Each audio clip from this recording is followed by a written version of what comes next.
Sure. I actually don't have a whole lot of introducing to do. I actually would like to just hand it over to Ms. Lawson, let her start the meeting, and then she can hand it off to Dwight and he can begin his presentation. Sounds good to me. Thank you.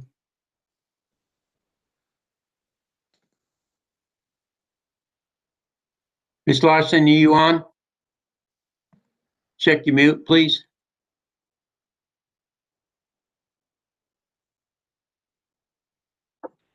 James has joined the meeting.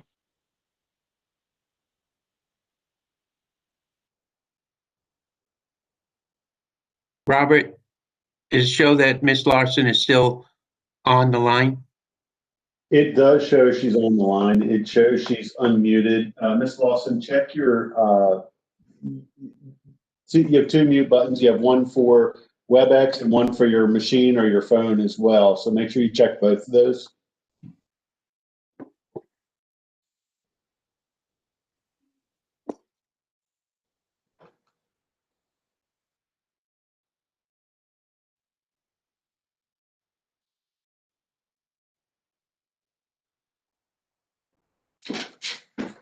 Ms. Rich?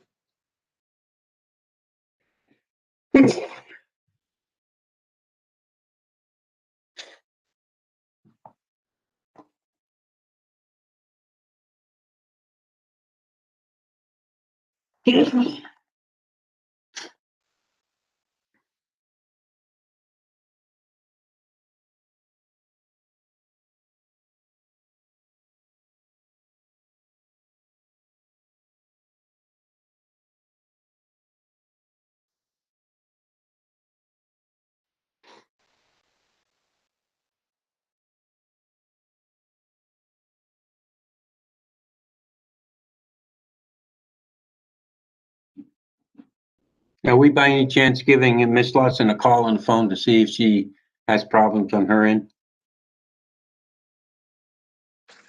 Yes, we're working on reaching out to her right now.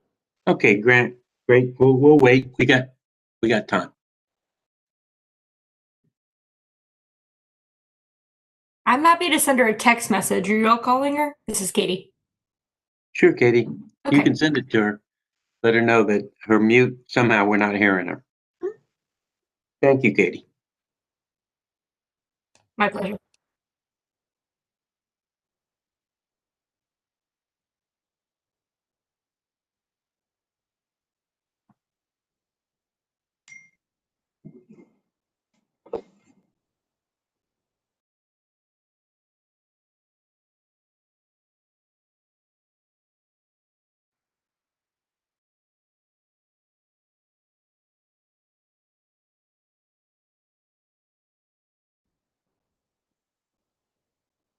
Hello, is everybody on? Yes, I believe so. I'm sorry, I was having technical difficulties. I was just getting ready to text Rich, but my bad. You sound good, so go ahead and take over the meeting. It's all yours. Okay, great. And Supervisor Bailey, thanks for texting me too. So is Dwight on the call? Yep, I see he is on the call. So Dwight, I don't recall when we had our preliminary audit committee meeting. Will you refresh me on that?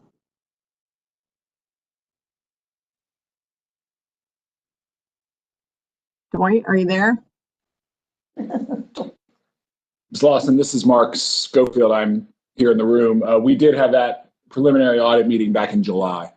July, that's how long ago it was. Okay. That's right. So Mark, do we have to take any type of official roll call for the audit committee, or do we have quorum requirements? No, we do not. Okay. So having said that, I think, especially since I delayed us from starting, and I apologize for that, will you, Dwight, take over from here and present your findings to the audit committee?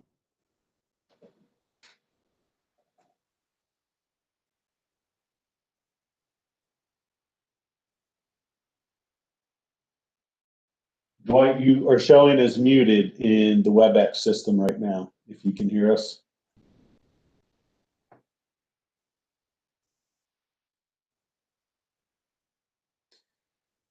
And just a reminder, you may have a mute, you will have a mute button on the WebEx session and potentially a mute button on your device that you're using to communicate as well. There we go. Dwight, looks like you're unmuted right now in WebEx.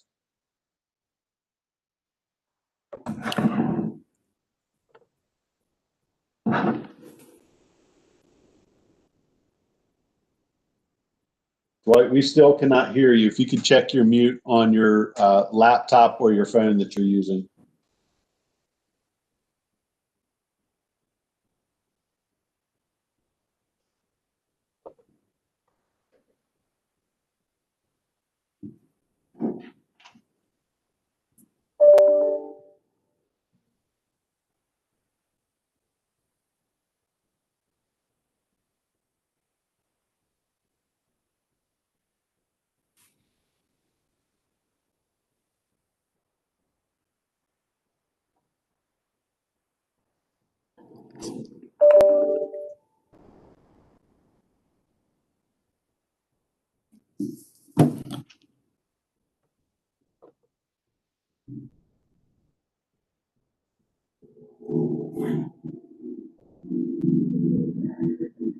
Mark, are you able to communicate with him on the phone? Yes, ma'am, I'm doing that right now. Thank you.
Welcome to WebEx.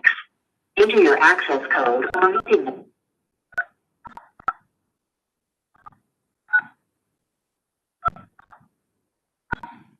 Enter your attendant ID or the numeric meeting password followed by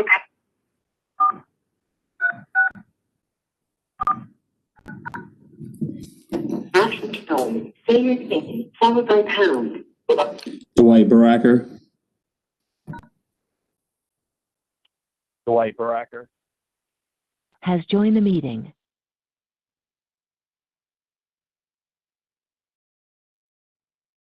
Hello? Dwight? Yes, for some reason, I can't see you guys or hear you guys through the computer, so I'm gonna, I just called into the number that was provided in the email. Will that work for you all? Yes. Okay, sorry about that. I'm not sure what the issue is on my end, but if this works, I'll, and you guys are ready for me, I'll go ahead and give you an update on the financials and how things went this year. Please proceed. Thank you so much. Okay, so, well, good morning. Hope you all are doing well. I won't take up a lot of your time. I'll kind of hit some of the high levels of the financial statements and how things went this year. Hopefully you had a chance by now to review the financials. Included in the financial report, there are two opinions that we issue as a firm.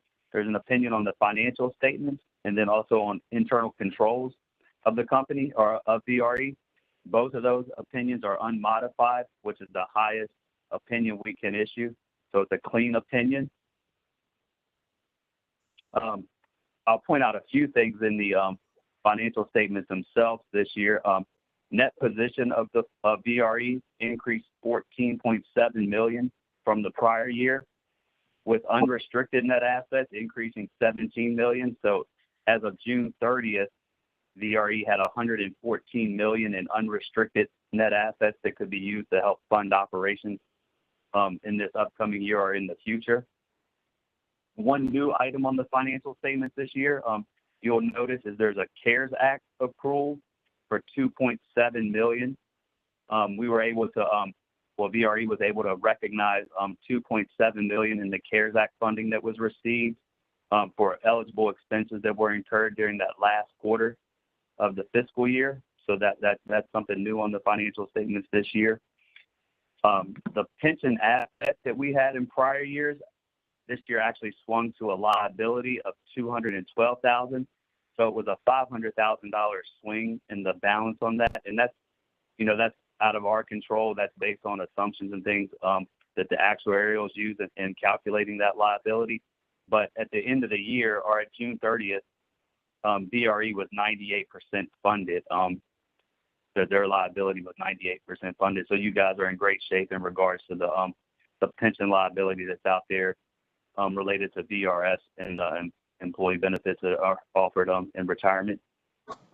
One other item on the financial statement you'll see is listed separately on the statement, on the income statement, is a line item for special and extraordinary items of 1.3 million. This was a refund of the old risk loans that we had.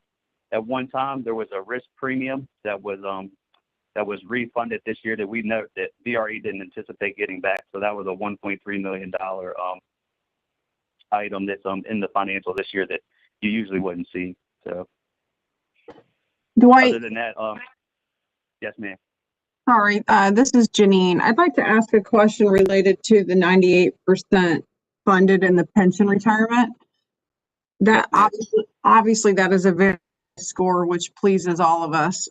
How rare is it to see a performance that high? In entities, so with the pension liability for VRE, VRE employees are considered employees of PRTC, so they fall under that plan for PRTC. So to see in a lot of your authorities and single fund entities, enterprise entities, it's not uncommon to see a lot a funded liability this high. In your larger localities where you have school systems and things of that nature, you're going to see a liability that's not funded as well. So for an entity such as VRE/PRTC to have a liability funded that high is not unusual. Okay. Oh, shoot, I was looking for another reason to brag, but okay.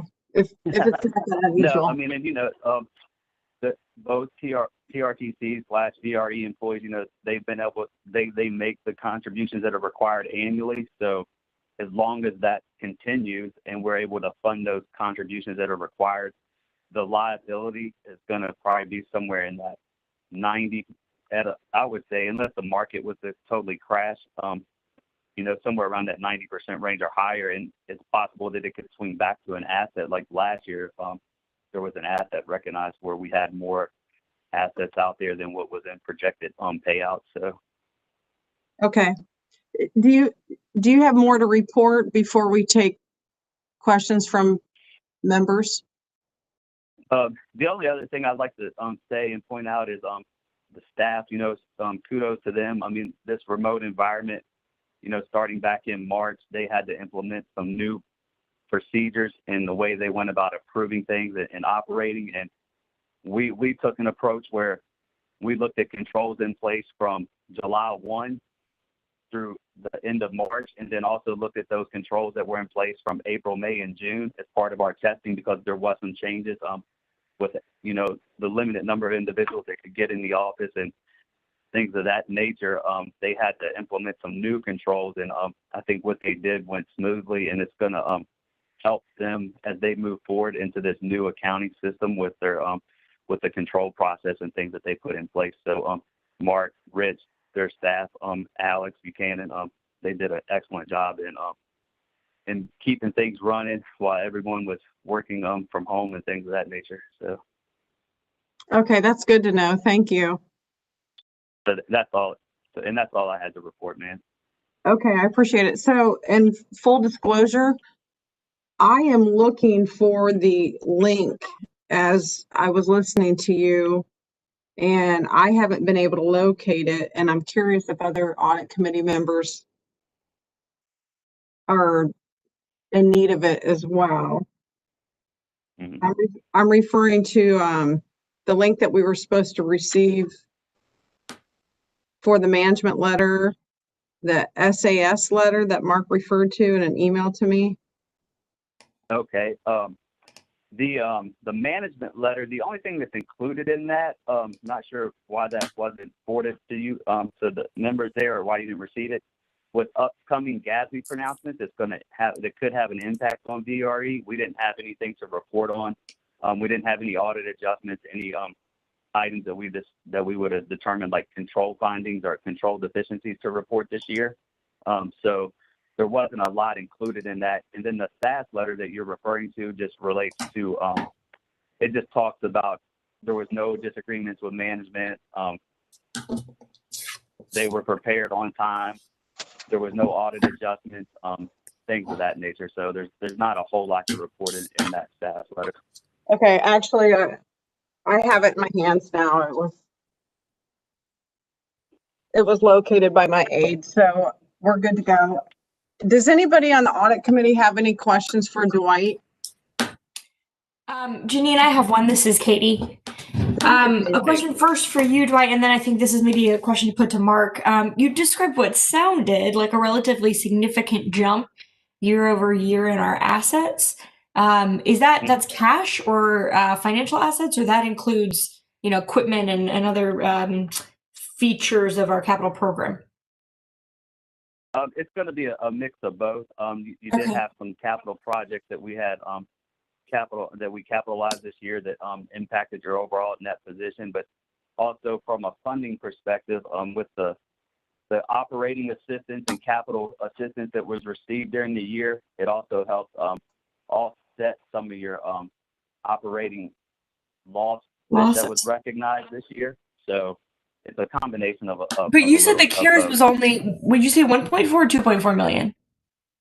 So we recognized 2.7 million this year in revenue from the CARES Act for eligible expenses in that fourth quarter of the fiscal year. So that wasn't realized as assets, right? That was just relief that we spent. You would have been you would have been reimbursed for expenses. So it would have, when the receivable is collected, and it's probably been collected by now, it would have came in the form of cash this year. So yes, to answer your question, it's a form of cash. At the end of the year, it was a receivable from the federal government, but probably subsequent to year end, you probably collected that money by now. Okay, that's helpful. So I think this may just be a question for Mark. I mean, is this an unusual increase year over year in capital assets, or is this sort of consistent with the trend in what we would see? I would attribute, Ms. Crystal, this is Mark. I would attribute a lot of it actually to the CROC. Even if all else is equal, we're getting the $15 million a year in the CROC. Okay, so we're sort of seeing that hit after it was passed in 2018's legislative session. That's correct. And there's 15 million that was received in the CROC funding, and last year we had an increase in net position at 18.5 million. So we're down a little bit from prior year, but that was anticipated with the loss in revenues in the fourth quarter due to COVID and passenger fares. Of course. Thank you. And that actually was my question, right? Which is, why are we seeing these increases at a time with such steep drop off? But the reality of that new $15 million a year sounds like the answer. So thank you both. Good question, Katie. Janine? Yes. This is Meg Bomke. I do have one question. I jumped in a little late, so I apologize if they have to restate something for the record. But as far as the management the management letter, did I hear them say there were no improvements to any of the internal operations and no sightings at all? Yes, ma'am. That is correct. When we come in and do our testing around controls and things of that nature, we had nothing to report. And I also stated as part of our testing this year, we kind of looked at it in two pieces. We looked at the controls that were in place from July through March, prior to kind of going to the remote work environment. Then we also looked at the controls in place April through June, which there were some additional controls that had to be added related to the remote work environment and limiting the number of individuals that could come into the office. So we had no findings or issues with any of that, and there was no audit adjustments or anything of that nature also. So. Okay, so going back to last year, were there findings in previous years that we've implemented, or have they typically had a very clean audit like you just described? The audits historically have been clean. I don't recall any findings last year. In probably the past few years, man, we may have had one or two audit adjustments that was discovered that we probably reported on, but off the top of my head, I can't think of anything from last year. Mark, his staff, Alex, they do a great job. One of the cleanest audits we have as a firm. So. Wow, that's really good to hear. Congratulations on that, Mark. That's my only question. Thank you. Thanks, Meg. Are there any other questions from the audit committee members? Yeah, Janine, this is Supervisor Bailey. Yes, go ahead. Good morning. I wanted to ask Mark, I wanted to ask, I'm like Meg, I'm really excited at the fact that we are just that good. Anything that you can offer that would make us even cutting edge for best practices going forward, from a progressive kind of way to even enhance what we're doing.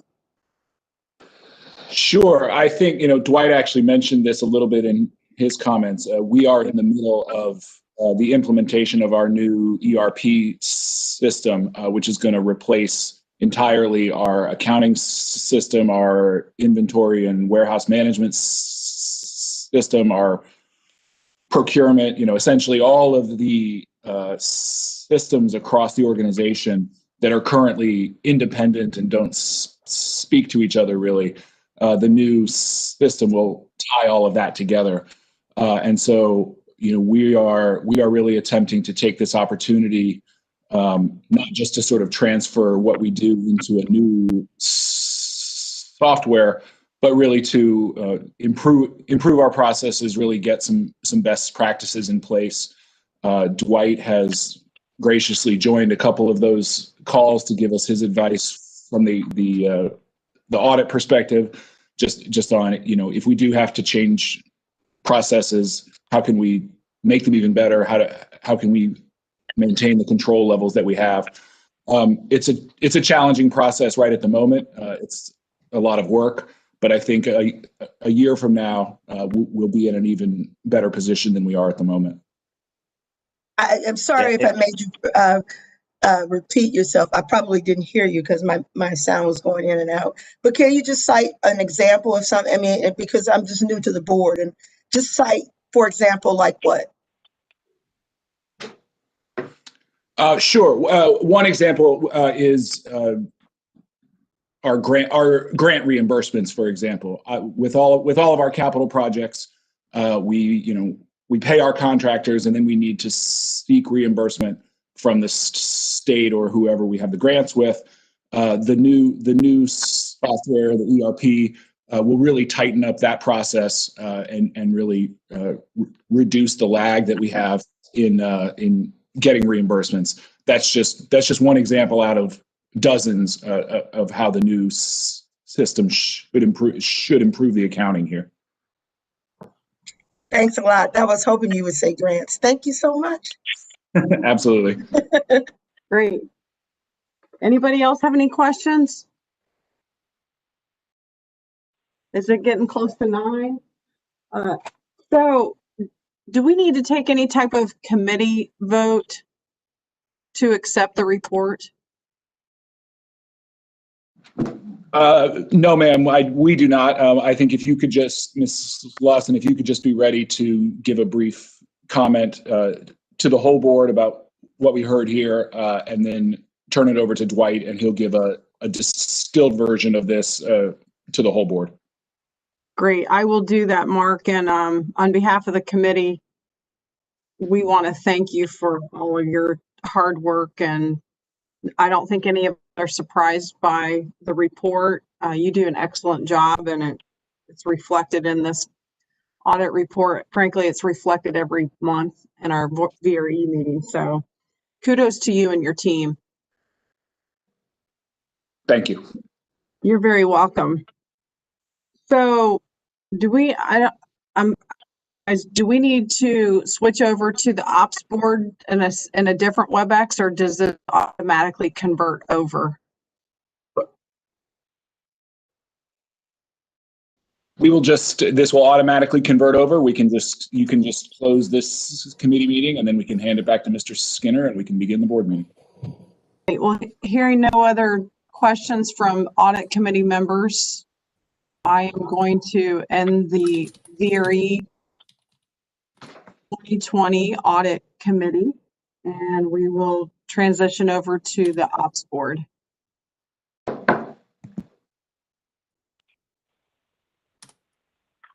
Maybe even have time to get a cup of caffeine before then. Well, thank you, Ms. Lawson. I appreciate that. Rich, one quick question for you before we get started. I'm looking at the agenda. When do we want to present the audit committee report? So Chair Skinner, Is that 9A? it'll be 9A. So Got it. if you want, just go ahead and toss it to me. I'll read the recommendation, and then I'll ask Ms. Lawson to make comments. Okay, that sounds really good. That work? All right. Hey, Rich, Yes, ma'am. I'm sorry, Mr. Skinner. This is Supervisor Bailey. You got time for a really quick call before we go in? Oh, it's 9 o'clock now, like after. Yeah, oh, absolutely. After, give me a call. Okay, all right, thanks. Excellent. Okay, Rich, I've got it 9:01, and I'd like to call the VRE Operation Board will now come to order. Rich, will you review the participation instructions for the meeting? Thank you, Mr. Chair. Just as a reminder to the participants, to mute or unmute your microphone, only click on the microphone icon on your computer. No changes to your phone are necessary. If you wish to send a chat message to an administrator, click on the chat icon. Reminder, no public business can be conducted over the chat. Also, to raise your hand for questions or comments, open up the participant window, click the hand icon next to your name to raise your hand. The only visual component of this meeting is the presentation slides, which are being shown to those on WebEx and on the VRE YouTube channel. These slides include photos of the main speakers. Chairman Skinner will ask for any questions or comments after receiving a motion and a second to consider each resolution. To indicate you have a question or comment and wish to raise your hand, just click on the participant button, raise your hand, and Robert Hostelka will let Chair Skinner know that there are hands raised, and we'll make sure that we get you acknowledged. And again, Robert Hostelka will be monitoring, so if you guys have any issues or anything like that, you can send a message to Robert or John or others that are monitoring the technology side. And then just when you're called upon, please announce your name and to whom your question or comment is directed. And then just as a reminder, there'll be a roll call vote for each action item. Just please follow the roll call and be ready to unmute when your name is called.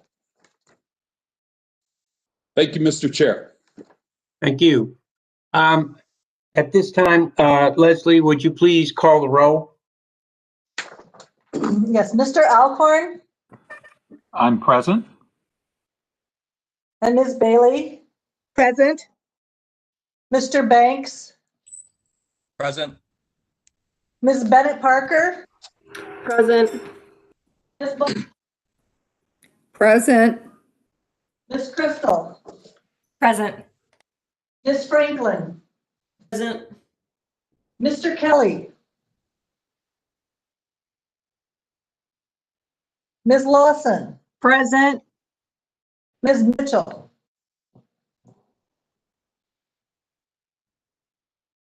Mr. Skinner, Here. Mr. Smith, Present. Mr. Stork, Here. Mr. Walkinshaw. Present. And Mr. Chairman, we have a quorum. Thank you, Leslie. Appreciate it. One quick question. Is Steve McIsaac on this WebEx today? Oh, Ms. Shelton.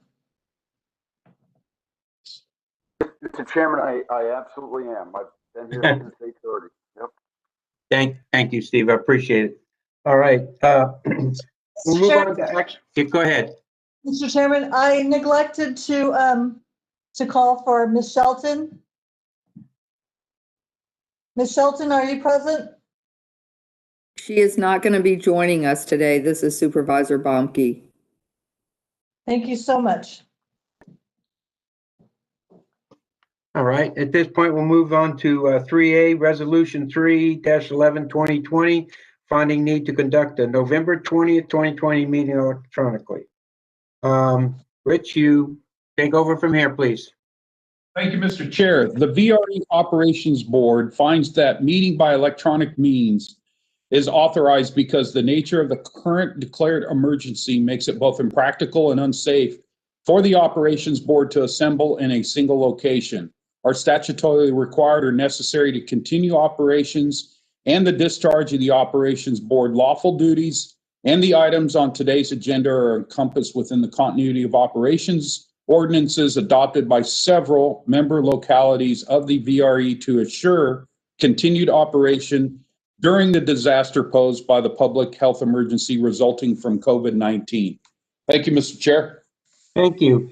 Do I have a motion and a second to approve Resolution 3-11-2020, find need to conduct the November 2020 meeting electronically? So move, Supervisor Bailey. Second, Bennett Parker. Are there any questions regarding this resolution? Okay, seeing none, would the clerk please call the roll for the vote? Mr. Alcorn, Aye. Ms. Bailey, Aye. Mr. Banks, Aye. Ms. Bennett Parker, Aye. Ms. Bomke, Aye. Ms. Crystal, Aye. Ms. Franklin, Aye. Ms. Lawson, Aye. Mr. Skinner, Aye. Ms. Shelton, excuse me, Mr. Smith, Aye. Mr. Stork, Aye. Mr. Walkinshaw. Aye. And Mr. Chairman, that motion passes. Thank you. We're going to move to number 4, approval of the agenda. Do I have a motion and a second to approve the agenda? So move, Ms. Bomke. Second, Bennett Parker. Okay, will the clerk please call the roll for the vote on the approval of the agenda? Yes, Mr. Alcorn, Aye. Ms. Bailey, Aye. Mr. Banks, Aye. Ms. Bennett Parker, Aye. Ms. Bomke, Aye. Ms. Crystal, Aye. Ms. Franklin, Aye. Ms. Lawson, Aye. Mr. Skinner, Aye. Mr. Smith,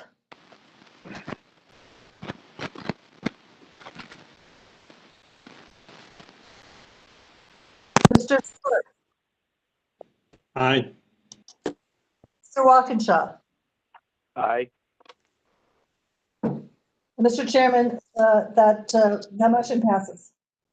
Thank you. Can I have a motion and a second to approve the minutes from the October 16th meeting? So move, Supervisor Bailey. Second, Bennett Parker.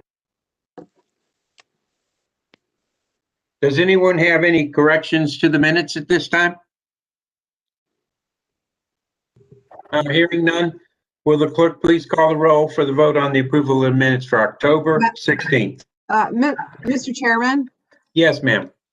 can we correct the maker of the motion? Supervisor Bailey, I believe, was absent. At least that's what I'm looking at right now on. Oh, yeah, thank you. You're welcome. Look, thank you, Supervisor Lawson. I didn't think I was absent, but. Yeah, that's okay. Yeah. She was, that's correct. I'm sorry? If you Yes. withdraw your motion, I'm happy to make the motion to approve. Oh, thank you. I abstain. I'm sorry. Okay, motion's been withdrawn. I take it, and Ms. Larson is making the motion. That's correct. And the second was, Miss Bennett. okay, thank you very much. Okay, let's go ahead and call the roll call on that, please. Yes, Mr. Alcorn, Aye. Mr. Banks, Aye. Ms. Bennett Parker, Aye.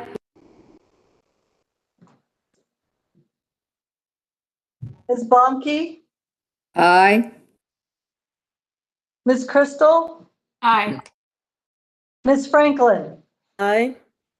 Ms. Lawson, Aye.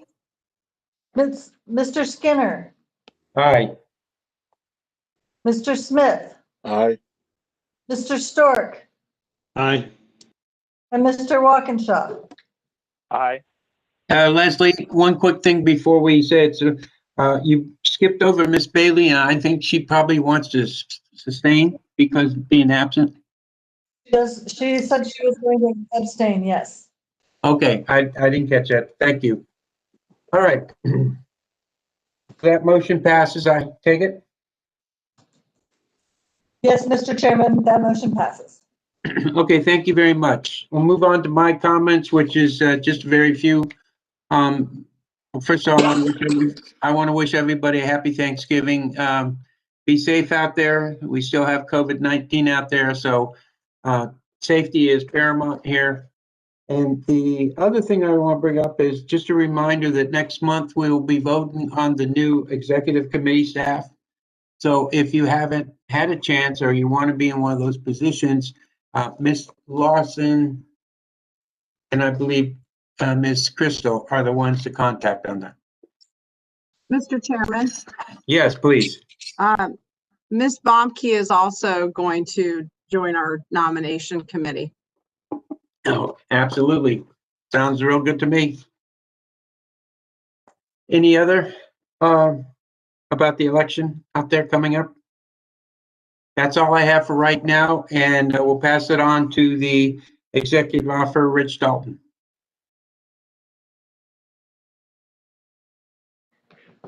Thank you, Mr. Chair. Good morning, Operations Board members and others.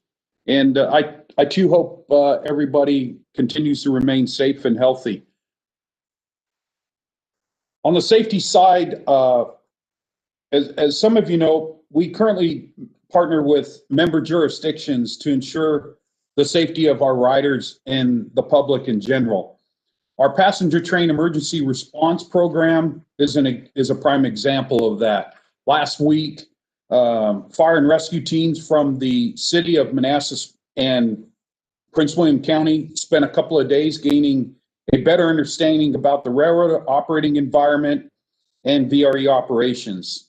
Approximately 30 first responders learned about the hazards of the rail environment, such as terrain, rail traffic, electrical, chemical, and impact threats, train traffic and dispatch center coordination, and rescue and evacuation best practices, to name a few. And as depicted in these photos, the risk of fire at this time was very low, as I believe during this entire time, the couple of days, the teams endured lots of rain. But nonetheless, they stuck with it, came out, we were able to do the training, and that's consistent with all of our jurisdictions.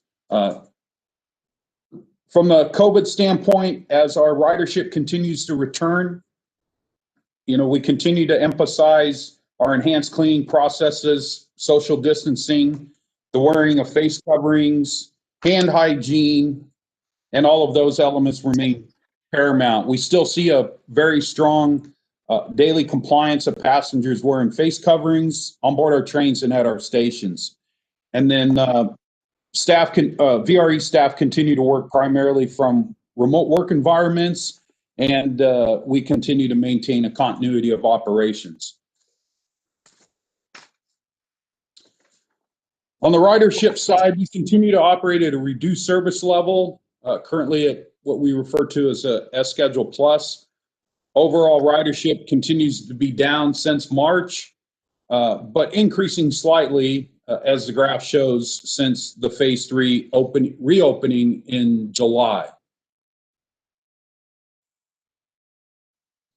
From that, average daily ridership for the month of October increased to nearly 1,400. We were one passenger shy of getting that 1,400 average daily rider. But as you can see, again, albeit very slowly, we still continue to see overall ridership and the average daily ridership continue to increase.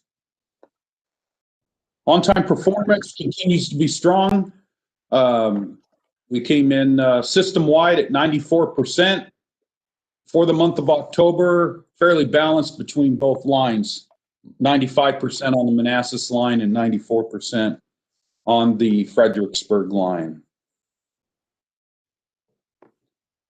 This month, my VRE project spotlight is the Enterprise Resource Planning Project. And this project, as you recall, in June of 2020, at the June of 2020 operations board meeting, you authorized a contract with Tyler Technologies to implement an integrated software solution to enhance VRE's business processes. As discussed during that meeting, VRE currently utilizes multiple non-integrated software systems to manage our current businesses.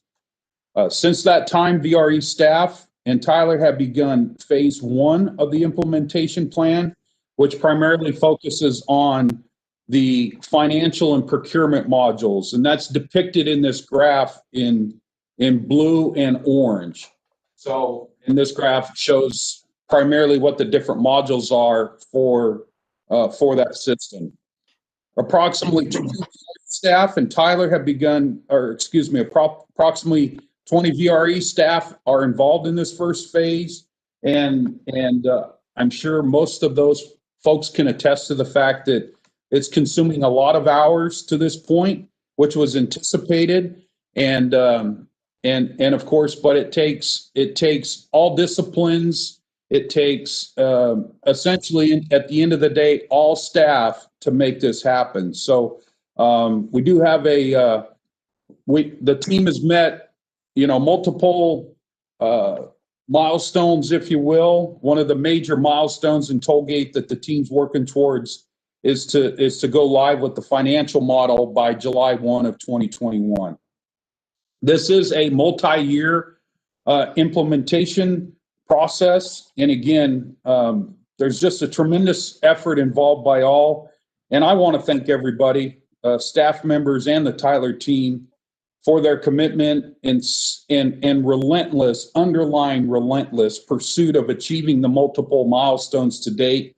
And of course, preparing for those milestones that are ahead of us. This is a very important project for us. And it is very fitting of the honor of our project spotlight for this month.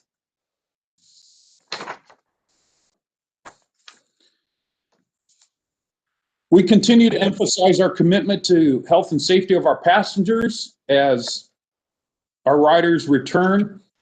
We continue to refresh messaging to our riders directly through Train Talk, social media, and other websites. This is an example of some messaging that we have just recently pushed out. What you're seeing here is a interactive onboard tour, which depicts some of the measures that we've taken on board our trains, and to give folks that are looking to come back to VRE, give them that almost firsthand virtual look at what we are doing on board our trains. And we thought this effort came out quite well, and we will be distributing this widely and using this again as we welcome back our riders. On November 11th, we did not operate VRE service in observance of Veterans Day. And of course, we took this time to salute VRE staff members who are veterans. Lots of youngsters up on that slide there. And then recently, we conducted a wellness check of VRE staff.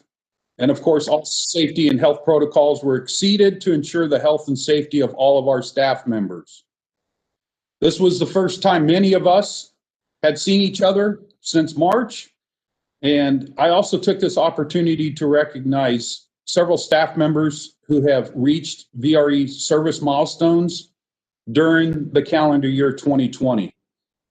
I wanted to especially recognize Yajwan Liu, affectionately known as Lucy. And the slide you'll see at the top with the 25, that's Lucy. Lucy has been with VRE since 1995.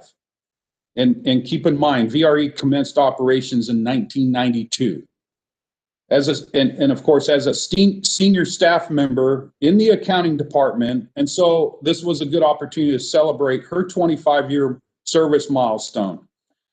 Lucy will be featured in this week's our internal newsletter, The Weekender, and our staff will likely learn about her self-proclaimed high proficiency of using an abacus in her early days of doing payroll accounting in her native China.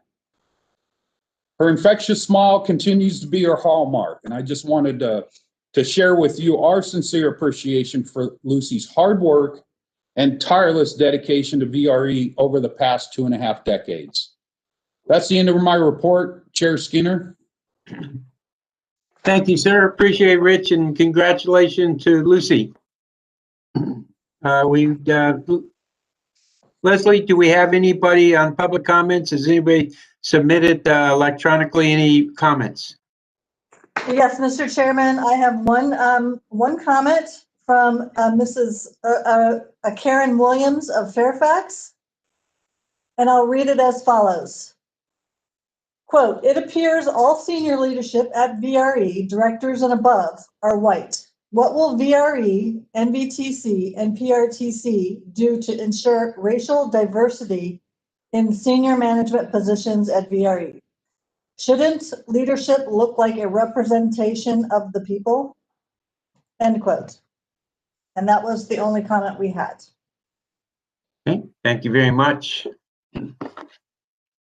Moving on, it's now 9A. It will be to accept the 2020 audit financial statement of the auditor's report and authorization to forward to the commission. Rich, go ahead, and I believe we'll also have Ms. Lawson make some statements there too. Yeah, thank you, Mr. Chair. The VRE Operations Board is being asked to accept the FY 2020 Comprehensive Annual Financial Report and associated information from the auditors, and to authorize the CEO to forward this information to the commissions for their consideration. And it's at this point I would like to ask Supervisor Lawson, who is the chair of the audit committee, to provide some comments. Thank you, Mr. Chairman. Thank you, Mr. Dalton. Good morning, everybody. On behalf of the audit committee, we would like to report to you that the financial statements have been audited by PB Mayers and Dwight. Dwight, I might say your last name wrong. Buracher with PB Mayers is on the call, and I'm going to turn it over to him in a minute.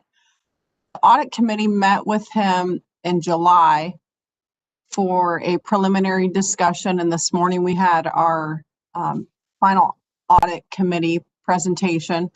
And I'm happy to report to you that, and I quote, Dwight said it's one of the cleanest audits that they conduct. So I want to compliment Mark Schofield and his team for all of their diligent work month after month, and I don't think that anybody is surprised by these findings. And Mark or Dwight, could you specifically in your review to the ops board, could you touch on a couple of the questions that were asked related to C-Rock and the pension as part of your highlights?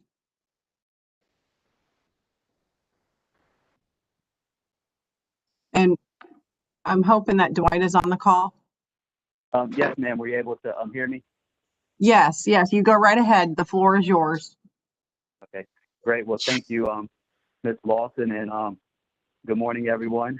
Happy Thanksgiving, even though we're a week away. First, I want to just thank Rich, Mark, and their staff.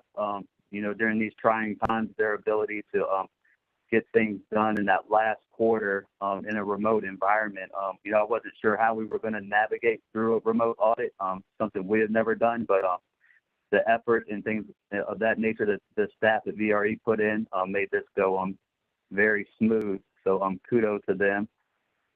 In the audit report, there's only several pages that belong to PV mayors. There's 2 opinions that we issue, an opinion on the financial statements themselves, and then an opinion on internal controls. Both of those opinions are unmodified, which is the highest opinion we can issue as auditors. Also, a lot of times you hear them referred to as clean opinions. So those opinions are unmodified again this year. A couple of highlights that I want to point out. Total net position for the year increased 14.7 million over last year. So if you think about that, that's kind of 14.7 million. That's kind of income for the year for the for VRE. Even though we had a decline in ridership and fare revenues of 8 million that was impacted by COVID, as Ms. Lawson stated earlier, the TROC funding of 15 million that we're receiving annually helped offset some of that lost revenue, along with an slight increase in some other capital or operating grant funding that we received. 2.7 million we received in federal CARES Act funding at the end of the year. We were able to submit for reimbursement eligible expenses related to the CARES Act funding of 2.7 million. So that helped offset a little bit of the lost passenger revenue for the year. As you stated, this year with the pension liability that's reported, in prior years, we had recognized a pension asset related to the VRS plan that the employees participate in. And the VRE employees fall under the PRTC plan because they're considered employees of PRTC for the VRS reporting. Last year, we had a pension asset of a little over 300,000. This year, we swung to a pension liability, so about a $500,000 swing. But at the end of the year, the PRTC/VRE pension plan is 98% funded, which you don't see that in a lot of localities. So there's not a lot to worry about there moving forward, as long as we continue to make our annual required contributions. And the organization, PRTC and VRE, are in great shape with that. So other than that, that's all I have to report on the financial statements. There are 2 other reports that you should have received copies of. There's a management letter. Included in that management letter are upcoming GASB pronouncements that may have an impact on VRE. The staff of VRE is still evaluating each of those pronouncements and see what type of reporting changes may be required. The most significant one out there for the organization right now is the lease standard that was delayed until fiscal year 2022, I believe. A lot of the standards were delayed a year of implementation due to the COVID environment we're in. The other letter we received, or that you would have received, is a staff letter that it's an annual required communication with the organization, and this basically states in there that there were no disagreements with management, there were no journal entries and things of that nature. So if anyone has any questions, I'll be happy to answer any.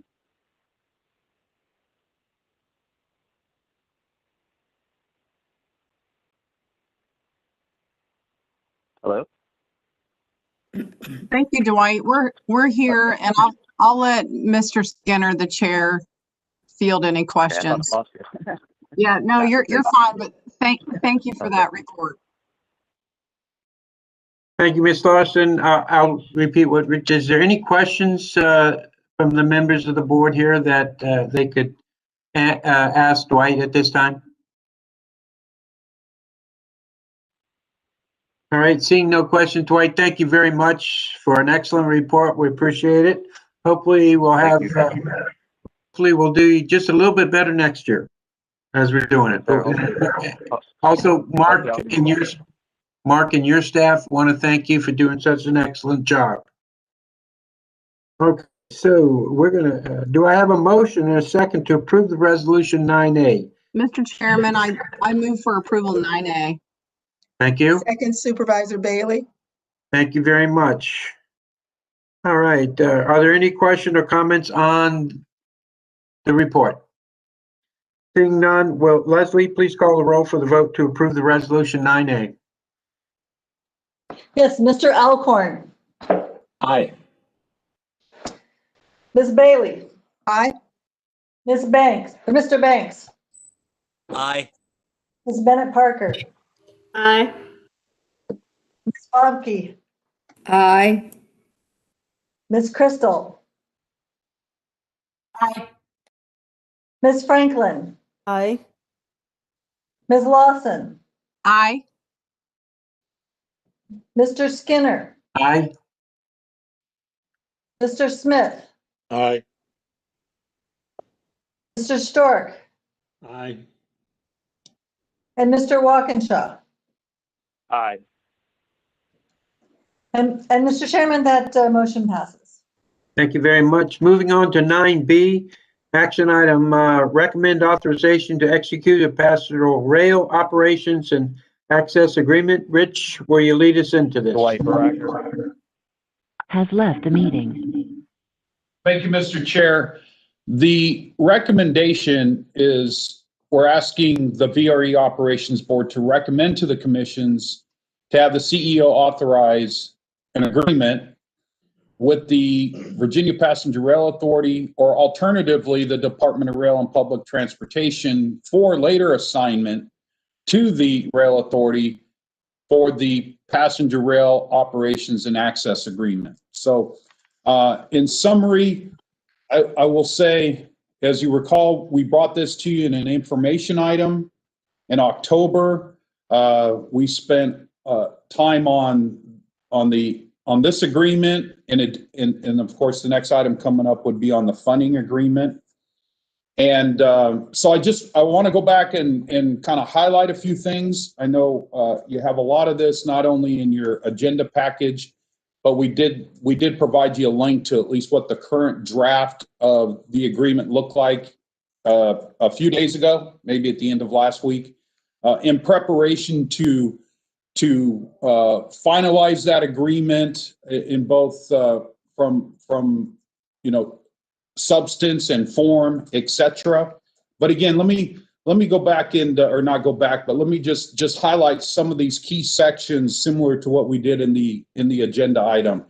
So just as a reminder, and hopefully this graphic here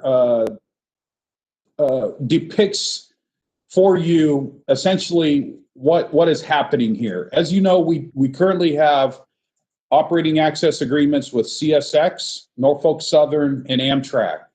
And so this is for the Fredericksburg line. And again, we have an access agreement with CSX. What this is intended to depict is, if you follow the red line all the way up, that essentially would be the right-of-way that the Commonwealth is acquiring. And then the black line, which is west of the red line, is meant to represent the right-of-way that the CSX will retain. So basically, this corridor is being split longitudinally. I will point out, just south of Franconia Springfield, north of Lorton, there's a bullet up there that says Franconia Bypass. What that's meant to depict is that that's at that point where the where passenger trains will, through a bypass structure, be able to get to the west side of this right-of-way or this corridor to service the Franconia Springfield station and other stations north of that. So just wanted to give you sort of that visual of what's happening here. And you'll see this again when we talk about the funding agreement. We'll add a couple of things to it. So again, from the key sections of this agreement from an operations standpoint, as mentioned before, CSX will continue to dispatch and provide maintenance away, again, on that right-of-way section or previously depicted on that red line. And for the foreseeable future, in the agreement, of course, VRE, just like our other access agreements, have the ability to, we have the ability to go out and have a third-party contractor operate the trains and stuff for us. And of course, the agreement lays out what those requirements are.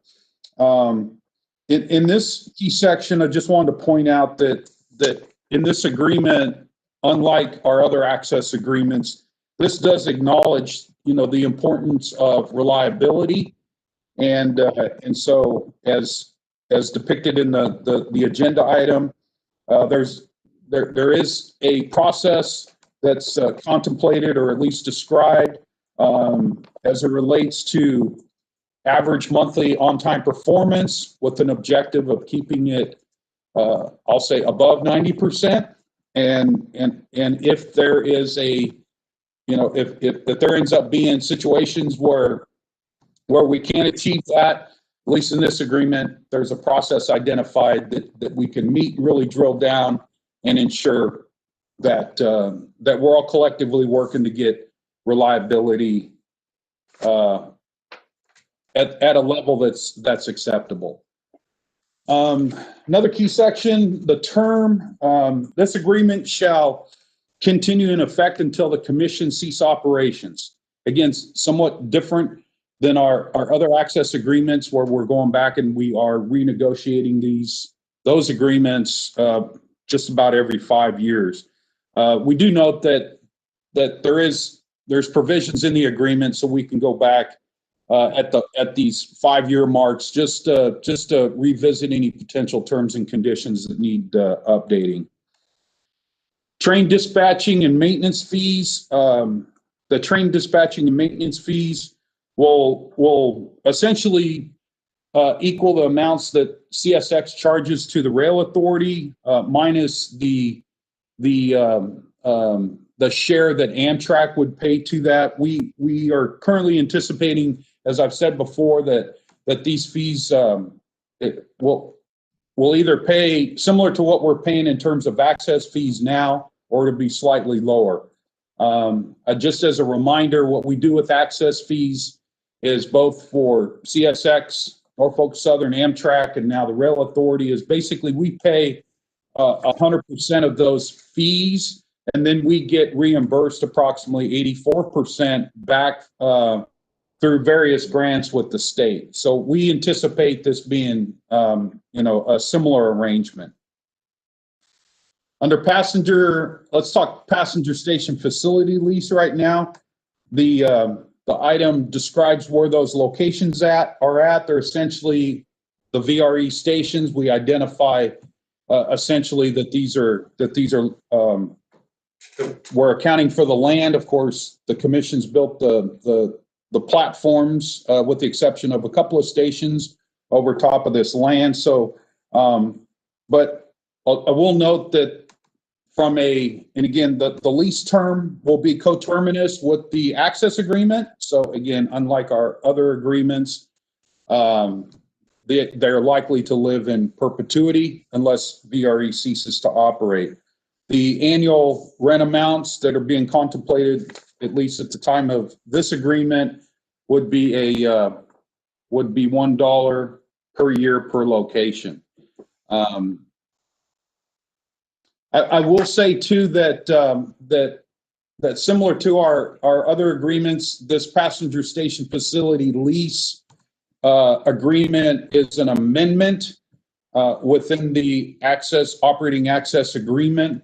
And we are still, we're still working some of the context here.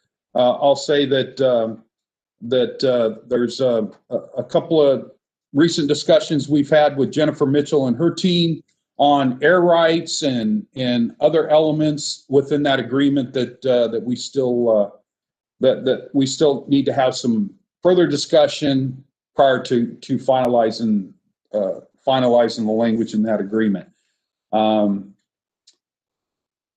Planned improvements, just simply provided similar to what I've done before. The planned improvements are really the infrastructure improvements along the corridor. You're familiar with some of them. The new Long Bridge, the Franconia Springfield bypass, which I showed you before. A lot of third track projects and third and fourth track projects and some other things. So those planned improvements are all being documented in the agreement. The planned additional service, of course, once those planned improvements have been completed, VRE will have the opportunity to operate additional service. I will point out that as part of that, within this agreement, that it's to the benefit of the region and, of course, the Commonwealth and all the investments that are being made into the overall project to ensure we're able to, once those planned improvements are completed and we can run the additional services, that we actually operate those additional services. So in this agreement, the rail authority, the Commonwealth, has put a provision in there that basically says that if in the event that VRE is not able to operate those planned additional services, then the Commonwealth doesn't mean that they will, but they can come in there and supplant for a period of time either passenger or commuter rail service. So I just wanted to point that out to you. It's upon us to obviously have our plans in place. And I will say, maybe it's a good time to say that we as a staff will be working on a financial plan or a funding plan, if you will, for the operating costs that'll lay out over the next 10 years, if you will. So we can contemplate, identify what funding is needed for those planned additional services, up to and including even additional rolling stock or even just other facilities and stuff that VRE needs to implement to get those planned improvements in place. And then just finally, under indemnity liability default provisions, we'll point out that similar to our other access agreements, we'll be using the same insurance plan with similar language. That's one of those areas where we're just now finishing that up, and I've listed some of the other default provisions in there. Mr. Chair, if you don't mind, I will at this point I'll open it up to Mr. McGisaac, who obviously has been working diligently and has been a key part in these negotiations. So if Steve wants to, add anything that I didn't cover or answer any questions, I'll just open that up to him as well. Chair Skinner.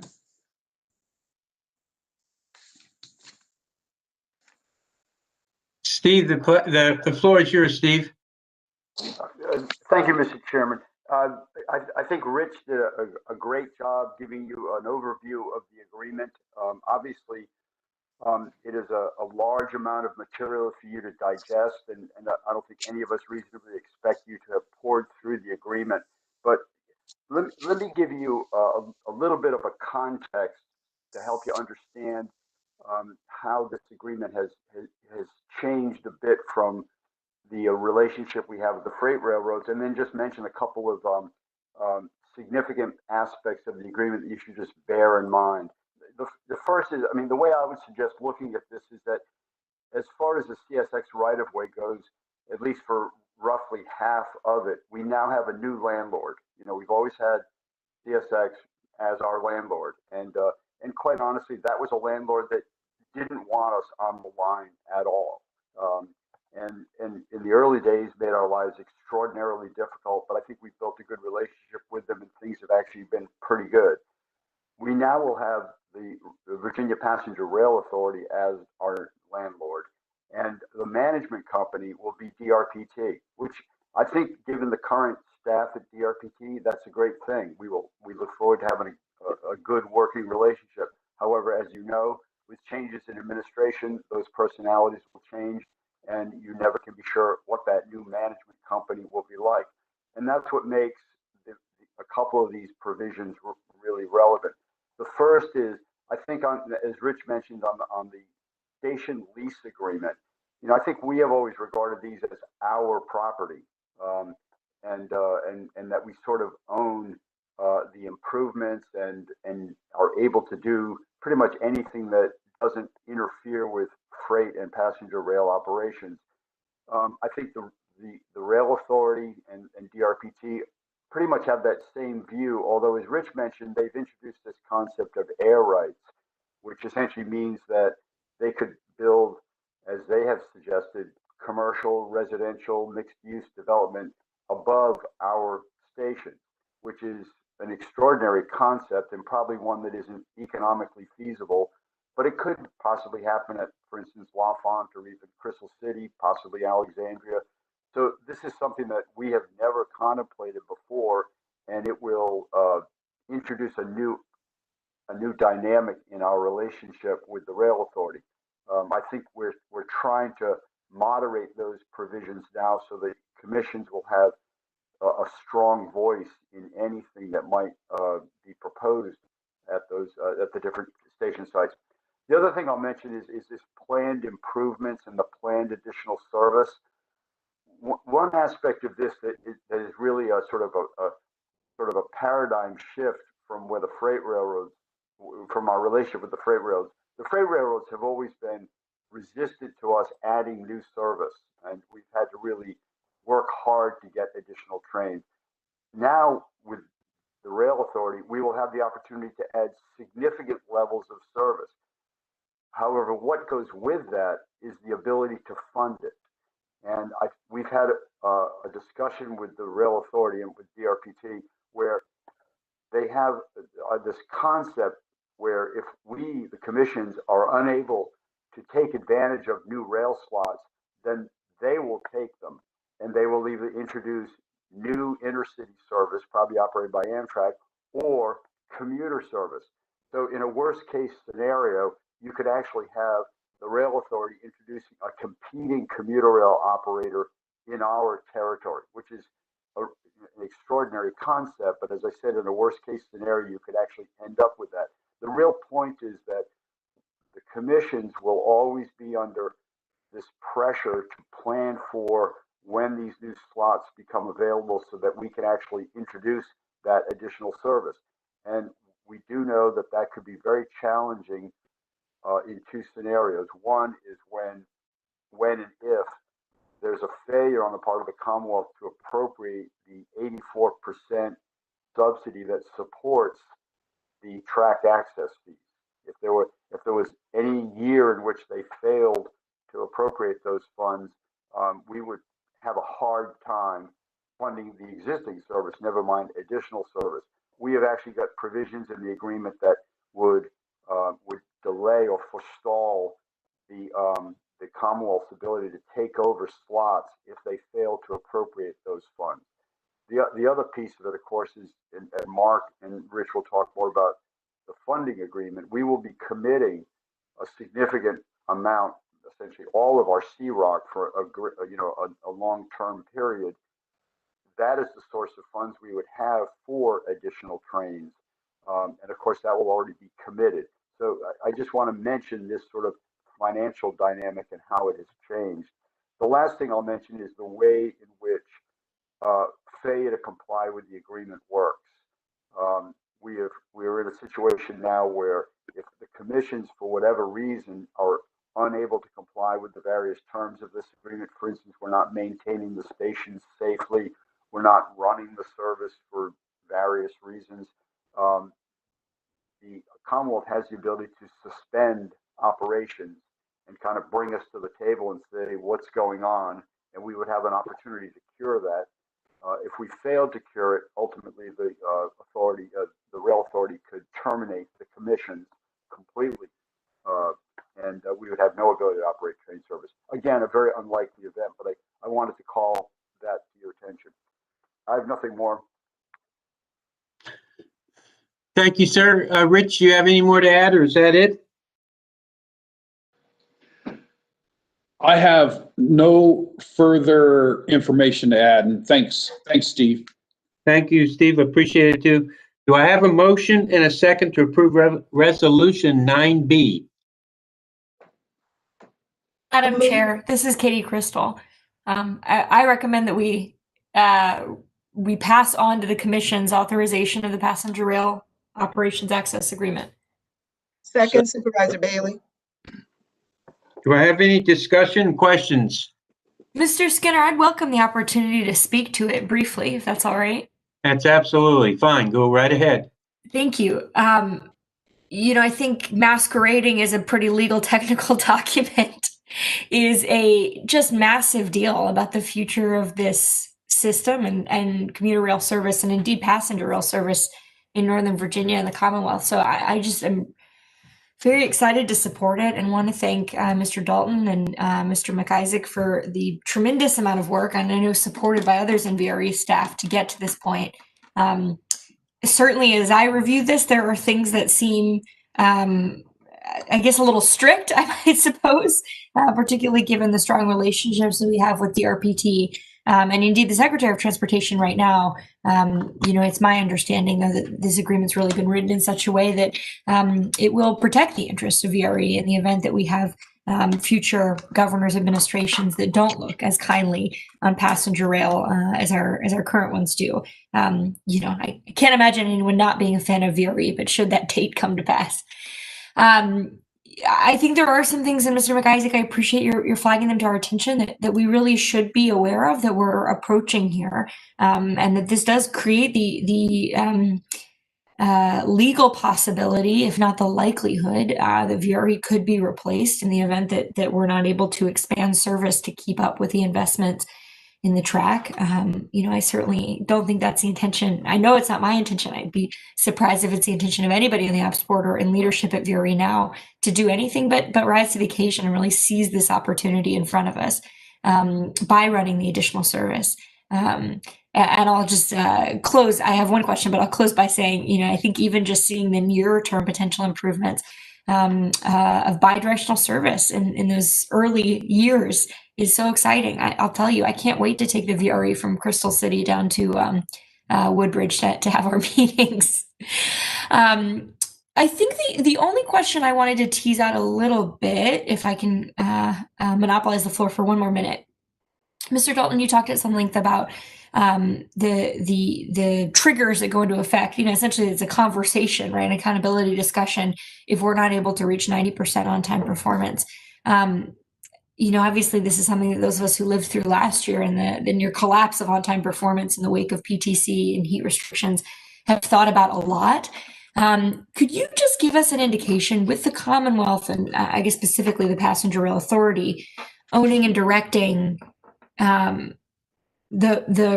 railroad itself, do we anticipate that all of the major obstacles to our running on-time performance will be abated, or are those, I know it's been a huge issue to sync our service alongside the freight, or do we anticipate that, as long as we're sharing this track with Amtrak or other passenger rail, there still may be some challenges to maintaining that on-time performance rate that's really important to us?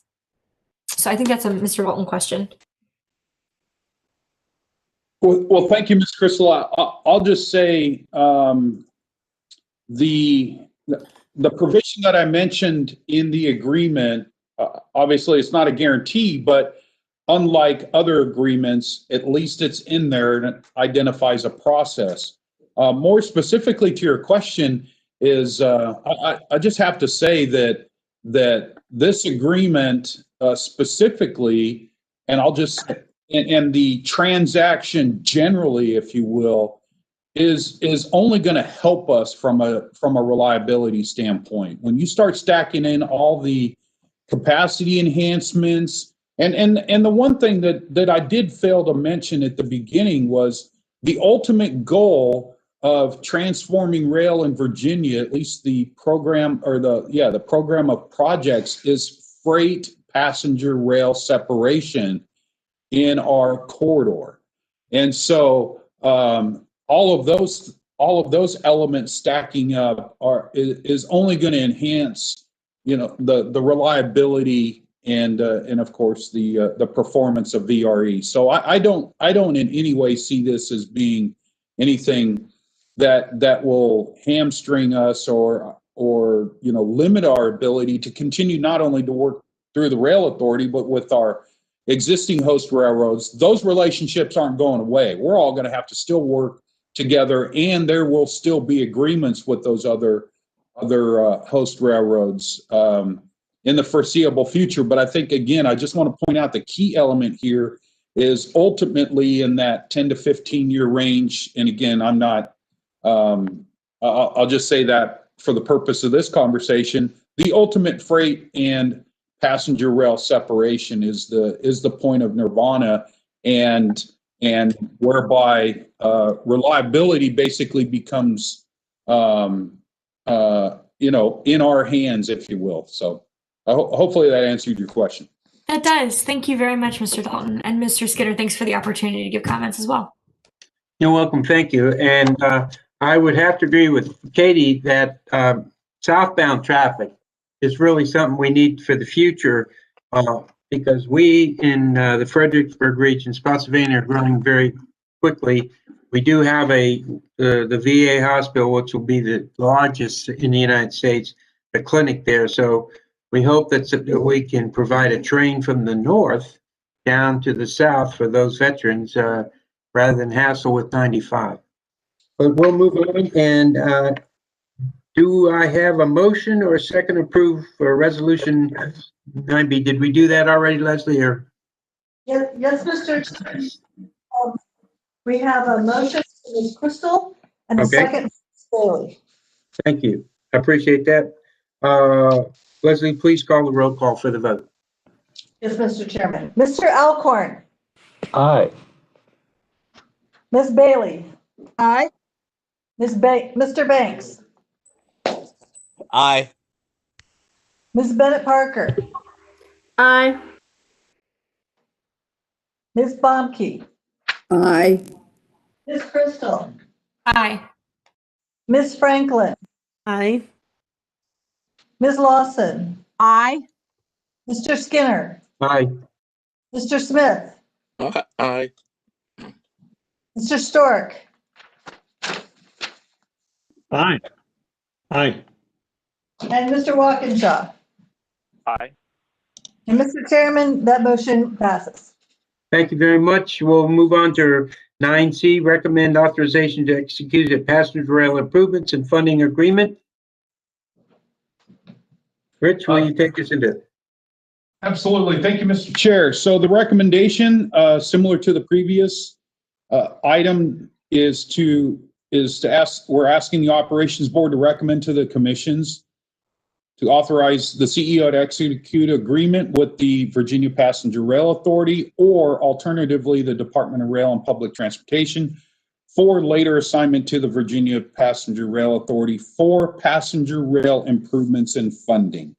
So just quickly in summary, similar to the previous item, we spent time with you at the October meeting and gave you a little bit of an in-depth presentation on what the funding agreement, some of the elements of that funding agreement. I'm going to go ahead and turn to Mark Schofield, who's the champion of this agreement, and he's gonna, similar to what I just did, just provide some commentary on some of the key sections, and of course we'll answer any potential questions that you have. So with that, Mr. Schofield.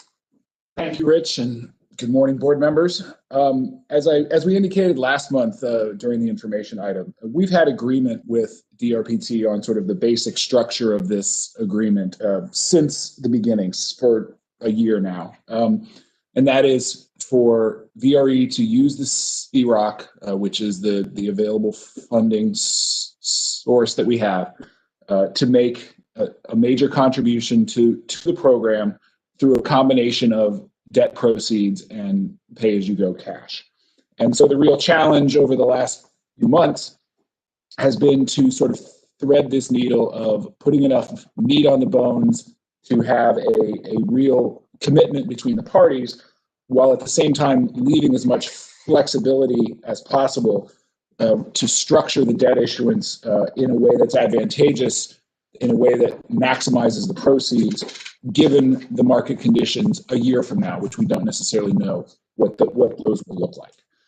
And also to sort of like what Rich was saying with the access agreement, structure an agreement that will survive potential changes in the administration. You know, we have a terrific relationship with DRPT right now, and I would like to express my thanks to Director Mitchell and her team, and particularly Steve Pittard, the CFO at DRPT. We have really been able to come together on this agreement, but we do have to structure it in a way that will outlast all of us here now. So just to recap on the CROC, VRE receives $15 million a year out of the fuel tax collections in the jurisdictions of both of the commissions. Those funds are held by NBTC on behalf of VRE through an MOU that was done between the two commissions.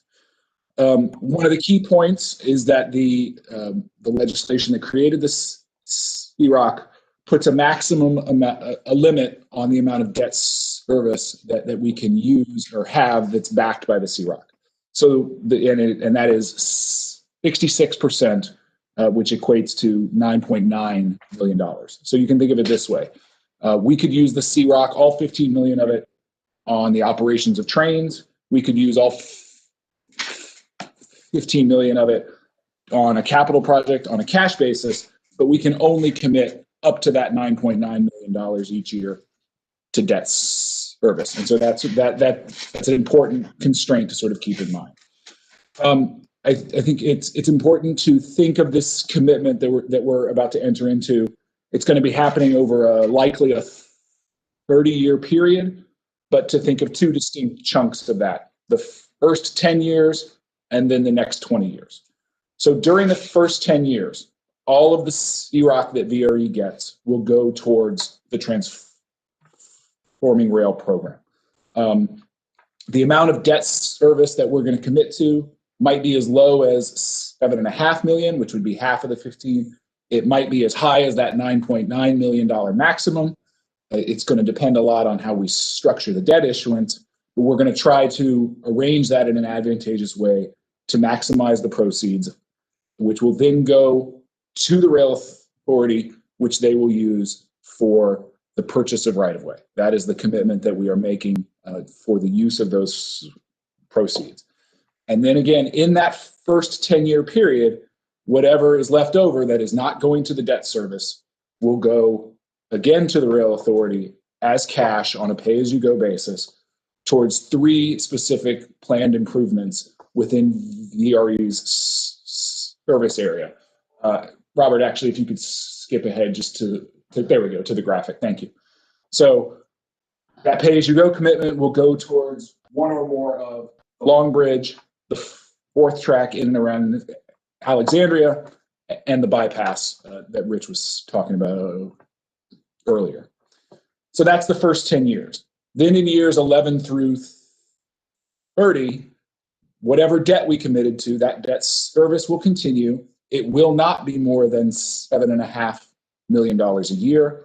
And then the other half of the CROC, the other $7.5 million, will revert back to VRE and will be available for us to use however we want, whatever we decide is its highest and best use, but most likely will be used to support that planned additional service.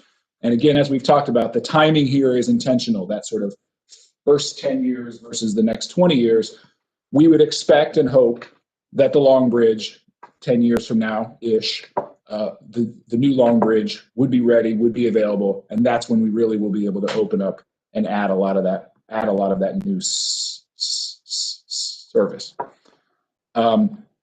Those are really the highlights of the agreement. I absolutely, would be happy to talk in a little more detail if folks have questions. But I also want to emphasize that while this is we have tried to make this agreement as strong as possible, as much of a commitment as possible, that the operations board, this is very much not the last action that the operations board has to take on this. We will be coming back to you to take action at least twice with respect to this agreement. First, as I think I mentioned last time, we need to update our debt management policies. When we first created those policies back in 2013, I believe it was, we didn't contemplate a debt issuance like this. There was no such thing as the CROC. So we need to make sure that with the assistance of PFM, our financial advisor, that we have policies in place at a sort of a macro level, at a board level, to make sure that we undertake this debt issuance in the right way. And second, and this will be a few months down the road, we will come back to get formal approval on a detailed debt issuance plan once we have done all the legal due diligence, once we have done this sufficient financial analysis, we know what program or what essentially what route we're going to use to actually do the debt issuance, and we will come back to you to get approval on that. So with that, actually, Rich, I will hand it back to you, but as I said, I would be happy to answer questions. Thanks, Mark. I have nothing else to add, so back to you, Chair Skinner. Thank you. Do I have a motion and a second to approve this resolution? I move, Supervisor Bailey. Second, Stork. Thank you very much. Are there any questions for either Mark or Rich at this time? Seeing no questions, go ahead and call the roll, Leslie, please. Yes, Mr. Alcorn, Aye. Ms. Bailey, Aye. Mr. Banks, Aye. Ms. Bennett Parker, Aye. Ms. Baumke, Aye. Ms. Crystal, Aye. Ms. Franklin, Aye. Ms. Lawson, Aye. Mr. Skinner, Aye. Mr. Smith, Aye. Mr. Stork, Aye. Mr. Longstop, Aye. and Mr. Chairman, that motion passes. Thank you very much. Move on to 9D, recommend approval of the 2021 VR legislative agendas. Rich, floor is yours. Thank you, Mr. Chair. We're just recommending the Operations Board or asking the Operations Board to recommend to the commissions approve the 2021 VRE legislative agenda and authorize the CEO to actively pursue the elements set forth in the attached document. I'll just simply say this process started several months ago. The legislative committee met, has put together basically the topic areas. We brought this back to you last month in the form of an information item. And so we're just looking to get your authorization to forward that this agenda to the commissions. That's all I have, Mr. Chair. Mr. Chair, this is Elizabeth Bennett Parker. May I offer an amendment? Go right ahead, please. Thank you. So I'd like to add one sentence to our section on electronic meetings. The language we have in that section comes from something I more or less rattled off during our legislative committee meeting, and I've given it a little bit more thought since. There's two separate issues we're trying to address in this policy. The first is increased flexibility for electronic meetings outside of an emergency, especially for our subcommittees. There's little chance of anything happening next session on that. The second issue is the ability of individual members to participate electronically when there is a physical quorum. I know we discussed this last meeting, but to review, current law sets this limit at 2 unless you have a medical condition. There are a number of other requirements in the law. Again, there has to be a quorum physically present. Second, the location and reason why you are participating electronically has to go in the minutes. And third, we have to have adopted an electronic participation policy allowing for and governing electronic participation. So we already have the authority to determine for ourselves what additional guidelines or restrictions are appropriate for VRE, but the state limit is a ceiling that we cannot surpass. And this issue is currently being addressed by the FOIA Council. I think that we are a fairly unique body in the number of counties and localities that we represent. And rather than some arbitrary number that applies to everyone across the state, I prefer the flexibility for us to be able to determine what is right for our unique circumstances. I absolutely appreciate the value of meeting in person. I miss being in person with all of you, and I can't wait to return to that. I'm not suggesting that anyone should be allowed to only participate electronically, but I firmly believe that we are in the best position to decide what those restrictions should be for VRE.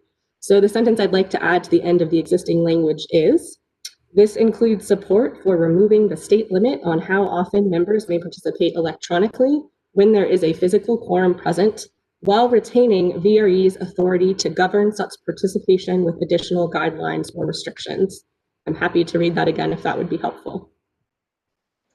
If you could just send that to me, Ms. Lawson, or I mean, Ms. Bennett Parker. Sure.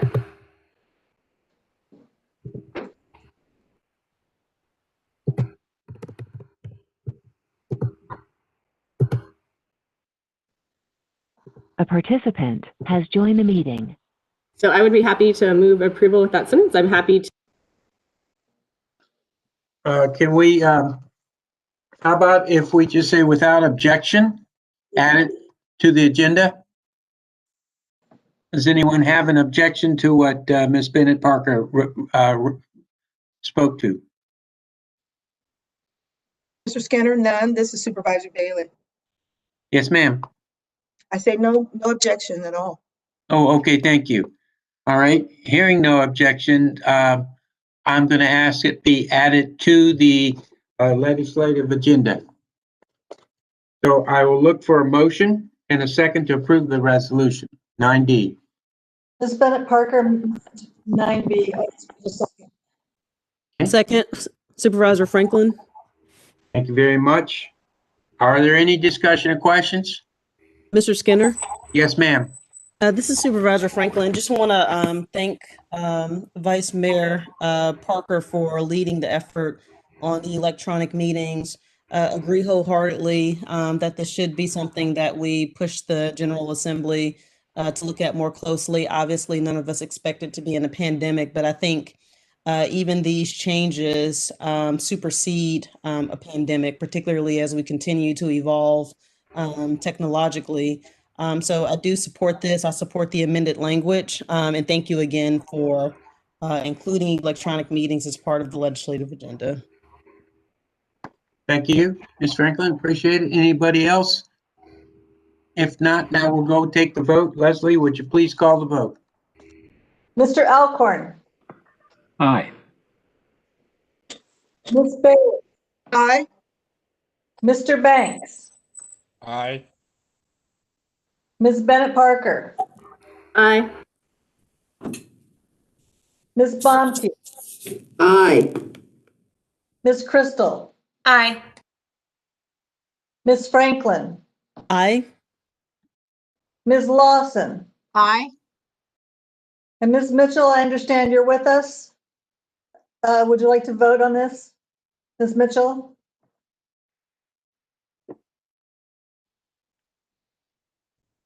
Mr. Skinner. Aye.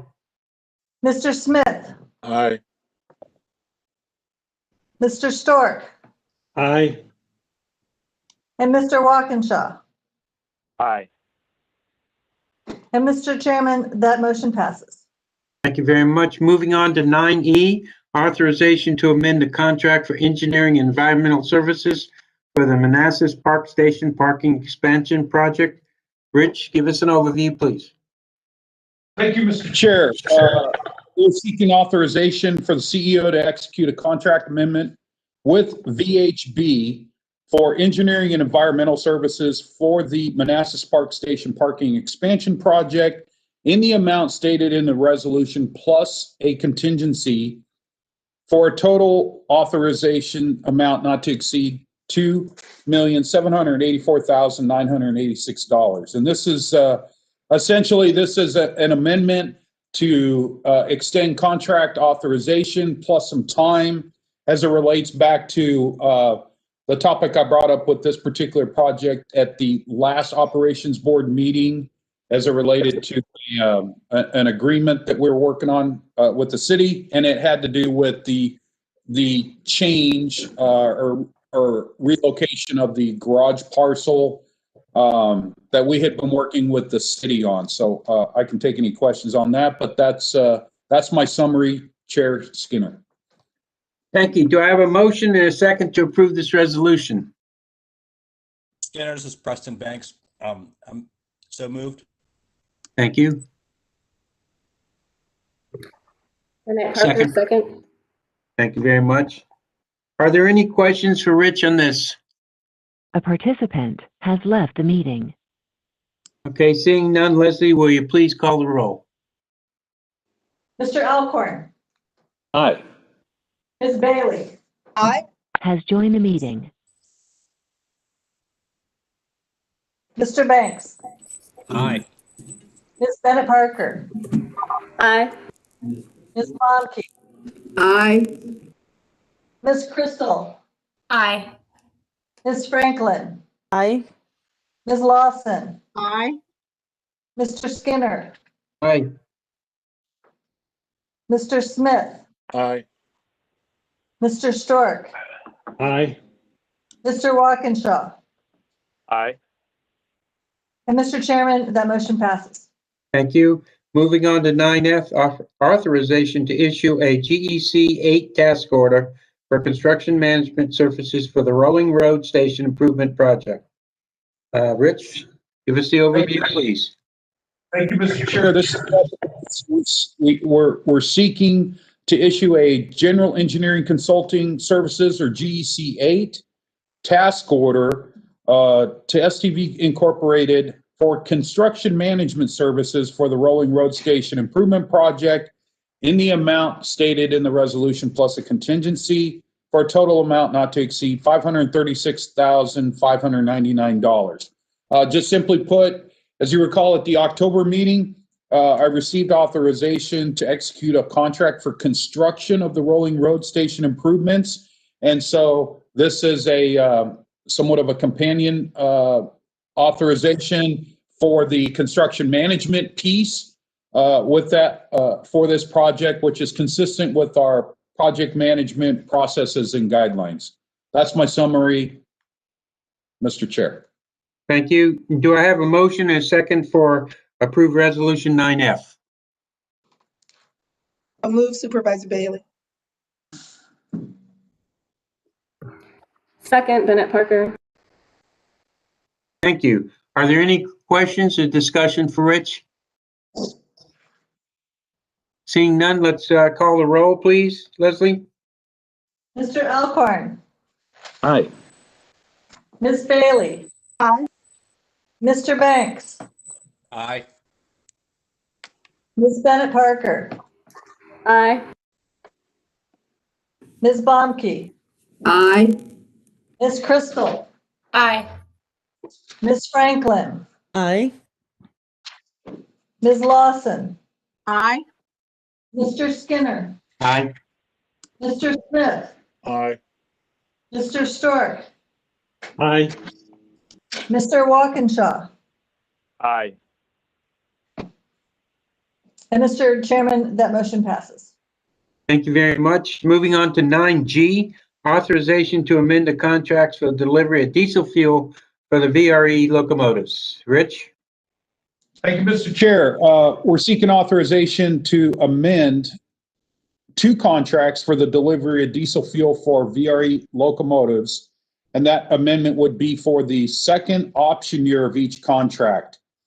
As further stated, we have 2 contracts for fuel delivery, one through James River Solutions of Virginia. And so the recommendation is to is to amend their contract for the second option period for the amount stated in the resolution, plus a contingency for a total contract amount not to exceed $1,963,500. And then the second contract is for delivery of fuel to our Broad Run maintenance and storage facility, and that's with Griffith Energy Services. And in similar fashion, it's the second option period for amount stated in the resolution, plus a contingency for a total amount not to exceed $1,309,000. Essentially, what we do, and for those not familiar with this, is with our diesel diesel fuel delivery contracts. It's not just simply delivering fuel to our maintenance and storage facilities and dispensing that into our locomotives. These contracts also have provisions to essentially be able to look out and lock in some future fixed pricing for fuel on a unit cost basis. And so we come, even though the existing option period doesn't expire until June 30th of 2021, we typically come to you this time of year just to get the authorization. And so if we find ourselves in a position, say early January, February, March, where the future fix or the future pricing of fuel is such that we want to go out and lock into some of that unit pricing, then we have the ability to do so. And of course, that's beyond the July 1, 2021 period. So that's why we do it this way, or we recommend to do it this way. And it's somewhat consistent with previous practices. So with that, that's my summary, Mr. Chair, unless you have any questions. Do I have a motion and a second for approval?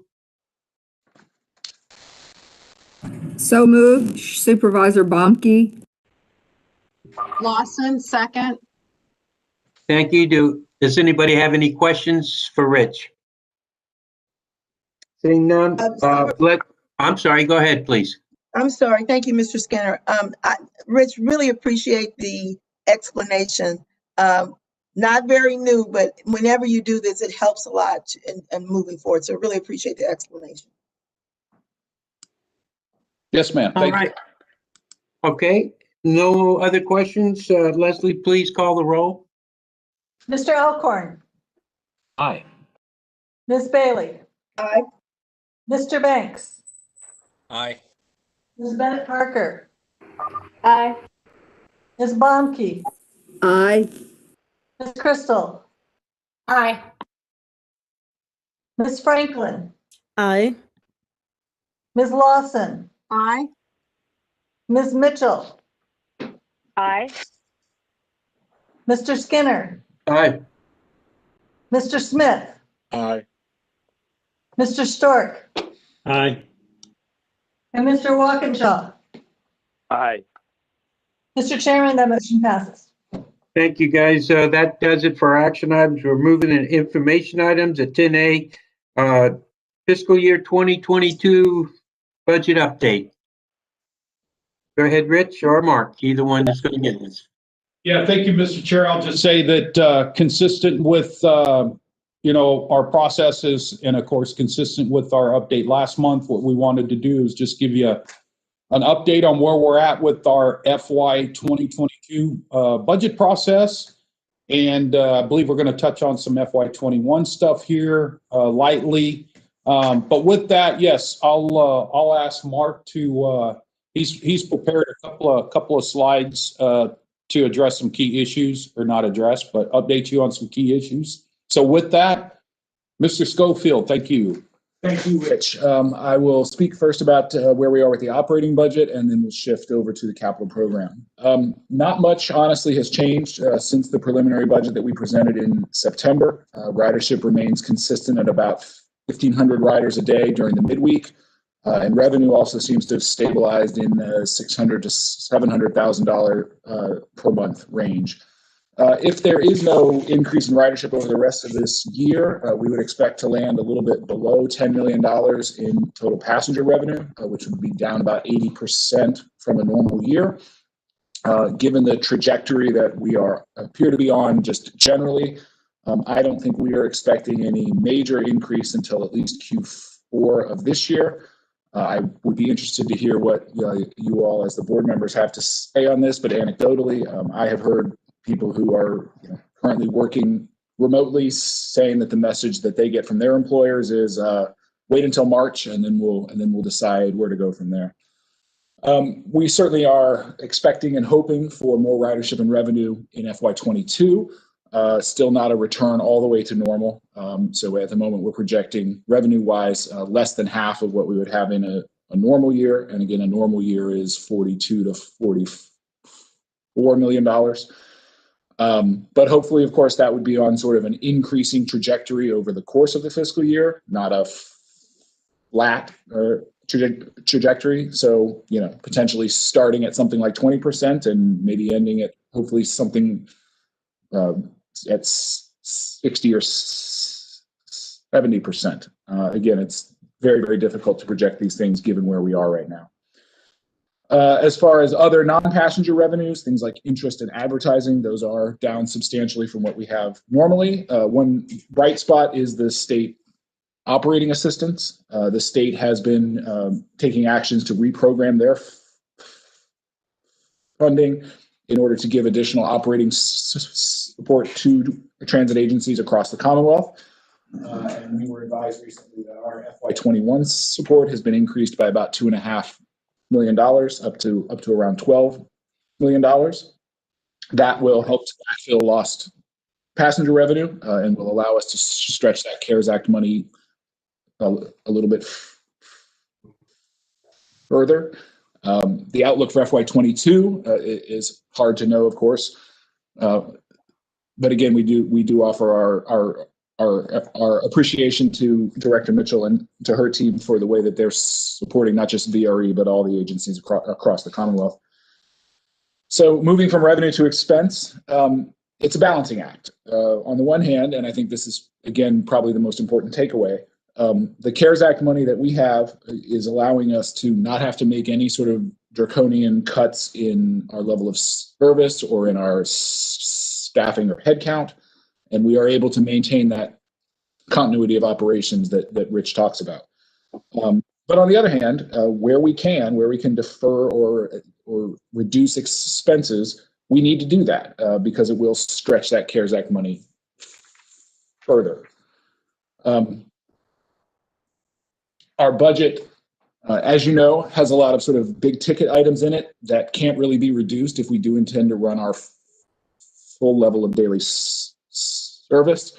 So that includes our contracted operations and maintenance, our track access, our diesel fuel, our liability insurance, all of those things. But we have been working to make some pretty material reductions in our discretionary expenses, particularly things like consulting.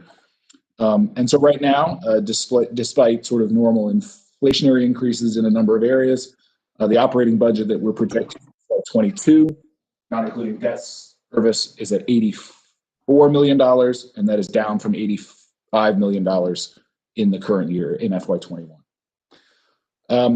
And shifting a little bit from the substance of the budget to the process, normally, of course, this is the time of year we would be, well, not we, PRTC, Betsy and her team would be processing the results of the master agreements survey to plug into the allocation for the jurisdictional contribution, and we would be coming to you with a balanced budget. Obviously, things are a little bit different this year.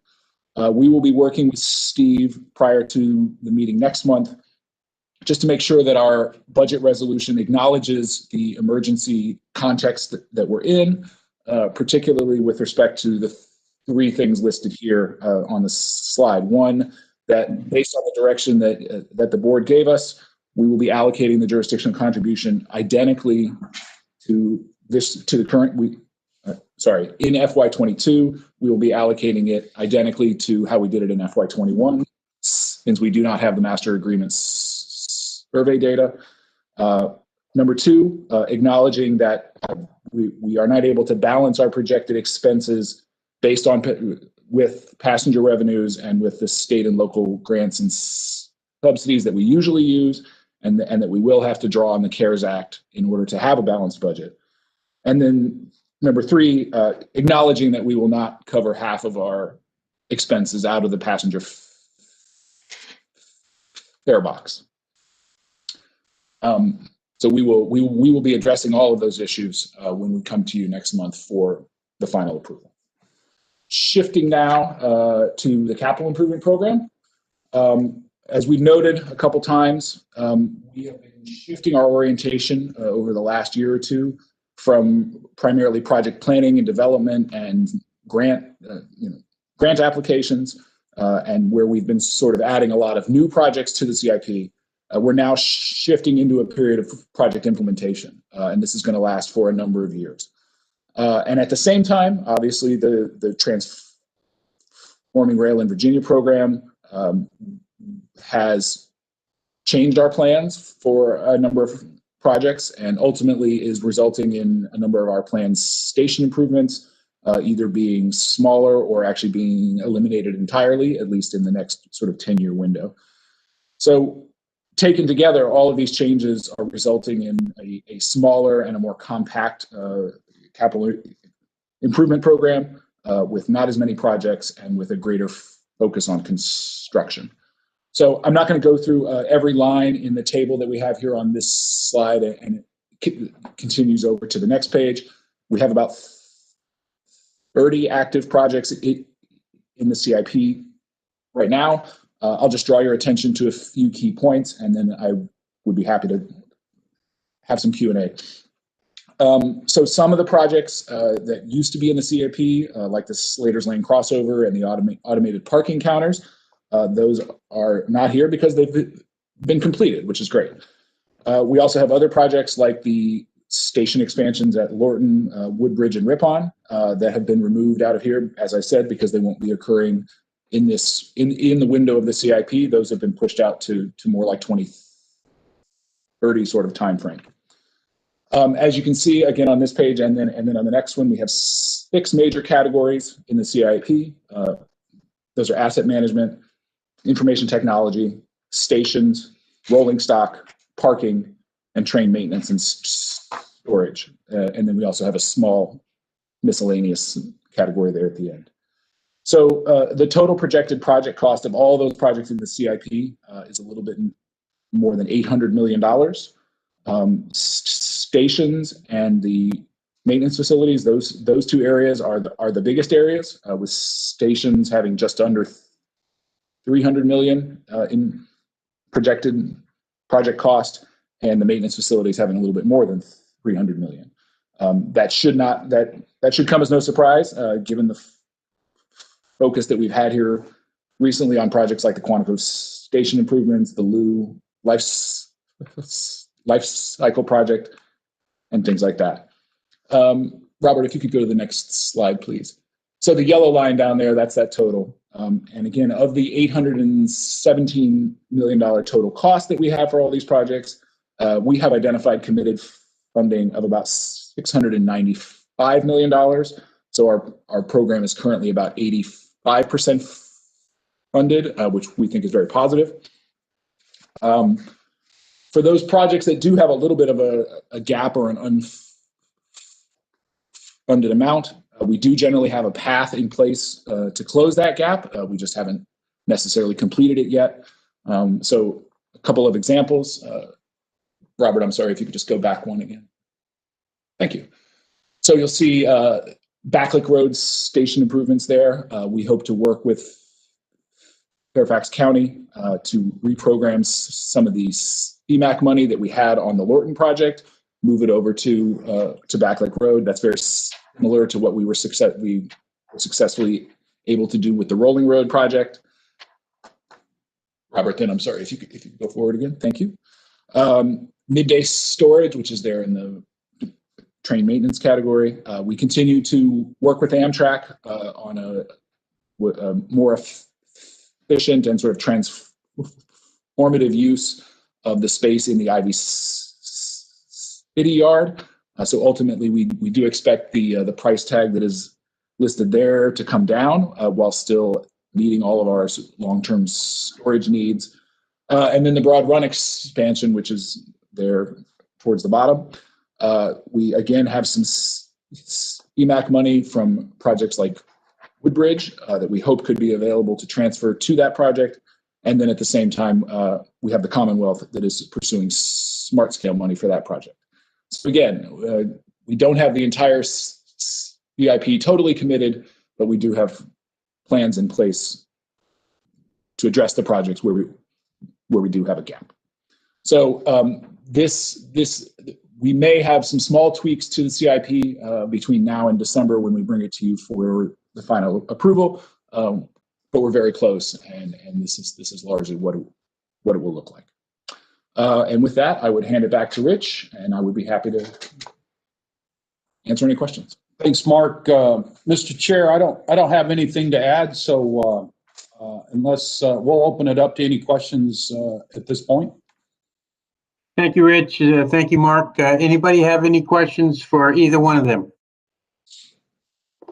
Mr. Chair, this is Supervisor Bailey. Yes, ma'am. Go ahead, please. This may or may not be the right place to ask this question. I'm not sure, but just correct me if I'm wrong, Rich. I didn't see anything here for Potomac Shores. Is that a different thing than what we're discussing now? Actually, great question, Supervisor Bailey. Potomac Shores, for tracking purposes, we account for that elsewhere. We account for that in other systems. The mere fact that the developer is funding and technically constructing this, that it actually doesn't show up in this document, our continuous improvement program. I hopefully that helps you there. Again, because this is not a project that, albeit we're shoulder to shoulder with everybody going to make this project happen. But for the purpose of funding, identifying project costs and funding this, that's why it doesn't show up in this document.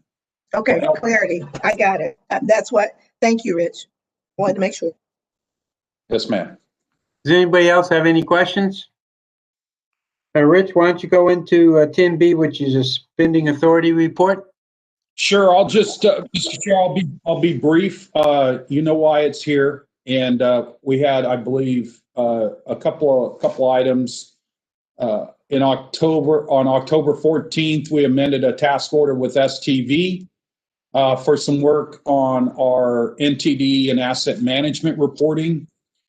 In October, we also issued a task order to NVE, which is our maintenance services contractor for facilities, for some renovation work at the VRE Alexandria headquarters office. And then finally, we amended an existing task order with Fresh Air, which is our custodial services contractor, for a series of enhanced cleaning tasks that we started with this particular contractor back when we entered into this national health emergency. So that is my summary on 10B, Mr. Chair. Thank you. Any questions yet for Rich on that? Seeing none, let's move on to 10C. Rich, you have an update on the item board recommended to the commissioners last month? Yes, thank you, Mr. Chair. I just want to give a quick update. This was I brought to you last month at the October meeting, seeking authorization or recommendation for authorization to execute an agreement as stated above. And I did say as I briefed you, we were one last piece of this agreement that we were working on with city staff was to how to handle. The city had come back and requested that, at some point they wanted to have a reacquire clause, or they want to have the ability to reacquire the garage parcel that we're using to construct this facility on, and only in the event, of course, VRE ceases operations. So we did both VRE staff and of course the city staff, who's great to work with. We just ran out of time before I could actually get the agreement posted for the full commissions to consider. So I went ahead and pulled it. We have since worked out that language. I provided that in the or the update, and of course provided you a link to the entire agreement. So unless I get direction otherwise, my plan is to move this to both commissions in December and continue on with that authorization process. So is there any opposition to what Rich has just explained? Okay, Rich, I think that's good to go then. The next thing is we're going to be moving into closed session, and I believe Vice Chair Bennett Parker, do you have the read-in?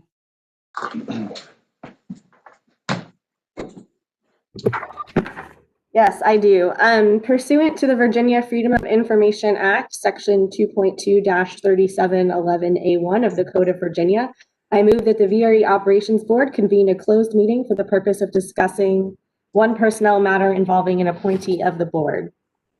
Thank you. Do I have a second? Second, Supervisor Bailey. Thank you. Leslie, please call the roll.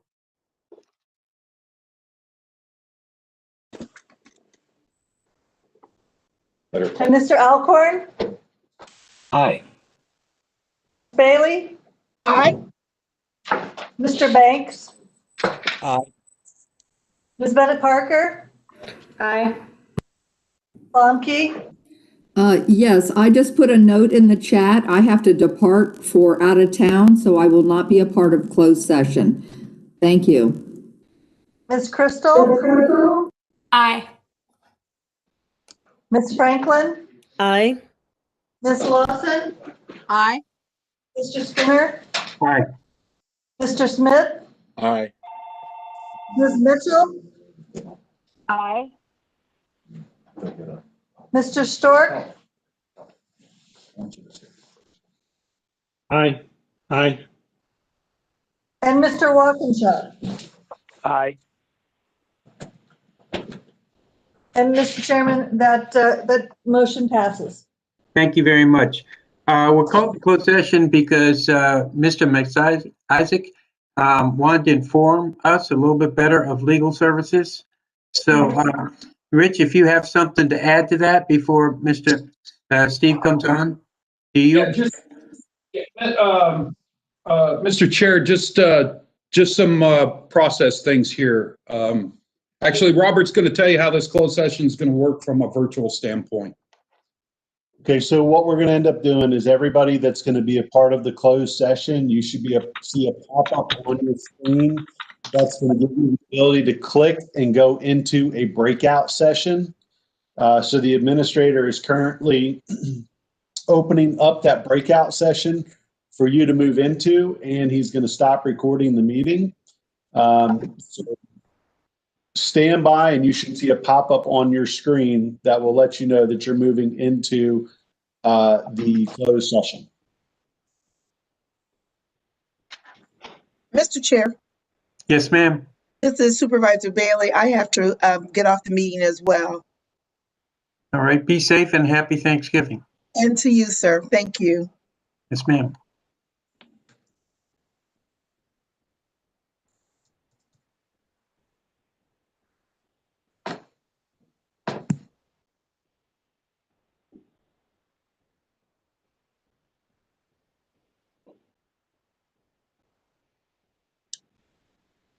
Right now. And I'm going to hit the head before.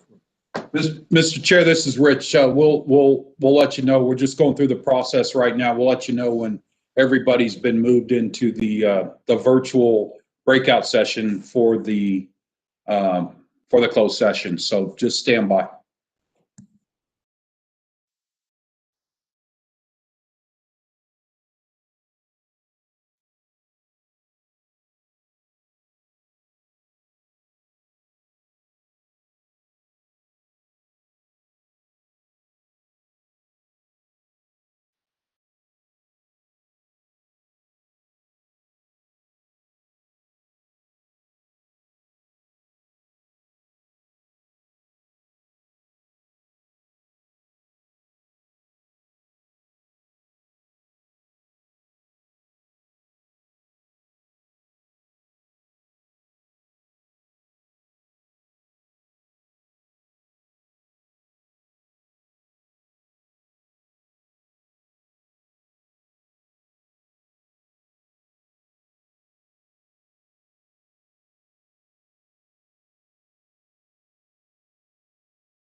if everyone's back, I can make a motion to bring us back.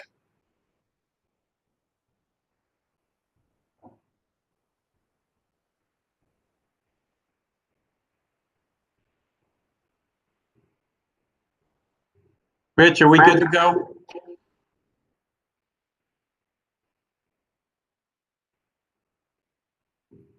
All right. Are we waiting for a go-ahead from you, Robert?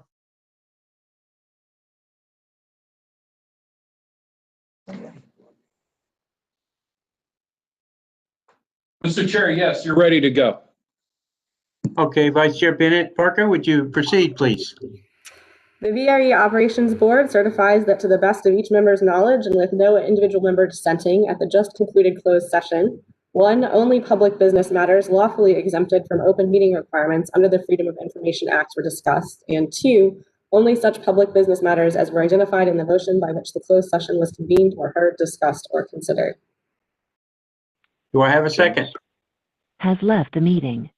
Second, this is Crystal. Thank you. Will the clerk please call the roll?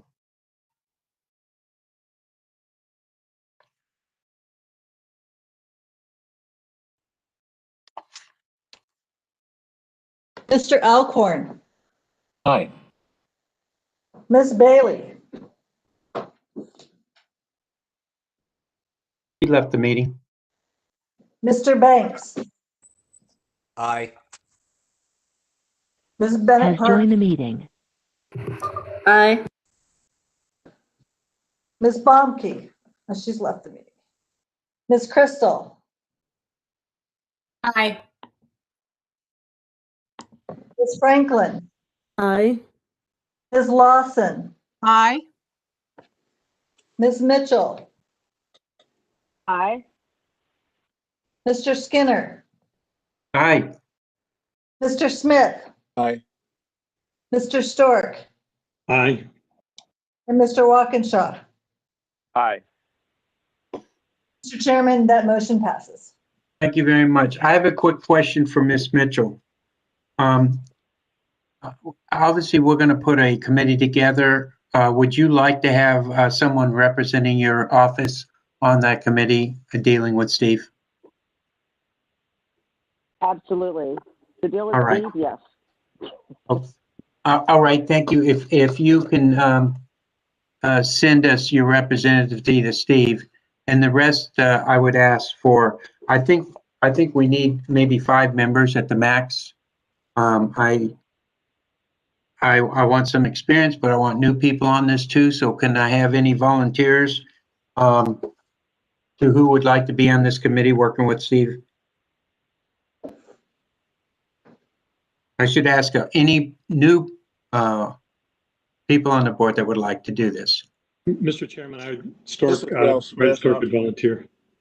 Okay, Mr. Stork, I got. I'm sorry, who was? I'm sorry, Ralph Smith, Manassas. Okay, Mr. Smith. Okay. I'm now going to also open it up to our Janine, Katie. I will be on this committee. This is Janine. I'm happy to serve. Thank you.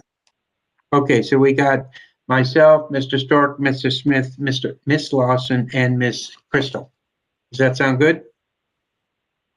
Okay, then that's what they'll do. I'll go through Steve, and I'm going to let Steve sort of organize this as far as when we get together meetings, and he can send out the emails to all of us. We'll probably do it on Zoom if possible, so we don't have to travel. Okay, is there, let me see, moving on to that. It's board members' time. I'm going to ask Leslie to go ahead and go through the roll call. If you have a comment, please let us know. If not, just pass. Thank you. Leslie, please. Mr. Alcorn? Mr. Alcorn? Ms. Bailey? Mr. Banks? Pass. Ms. Bennett Parker? One quick comment, and I don't necessarily need an answer back on this today, but I'm wondering about our IT resources and our ability to actually enable video participation in these meetings. So I would support that if we can make it happen in terms of being able to see each other, but also appreciate if there's resource constraints on that. We will look into that, and I'll have Robert and Rich. I'll talk to them separately on that for you. Thank you. That's all. Yes, ma'am. I think Ms. Bomkes is left. Ms. Crystal?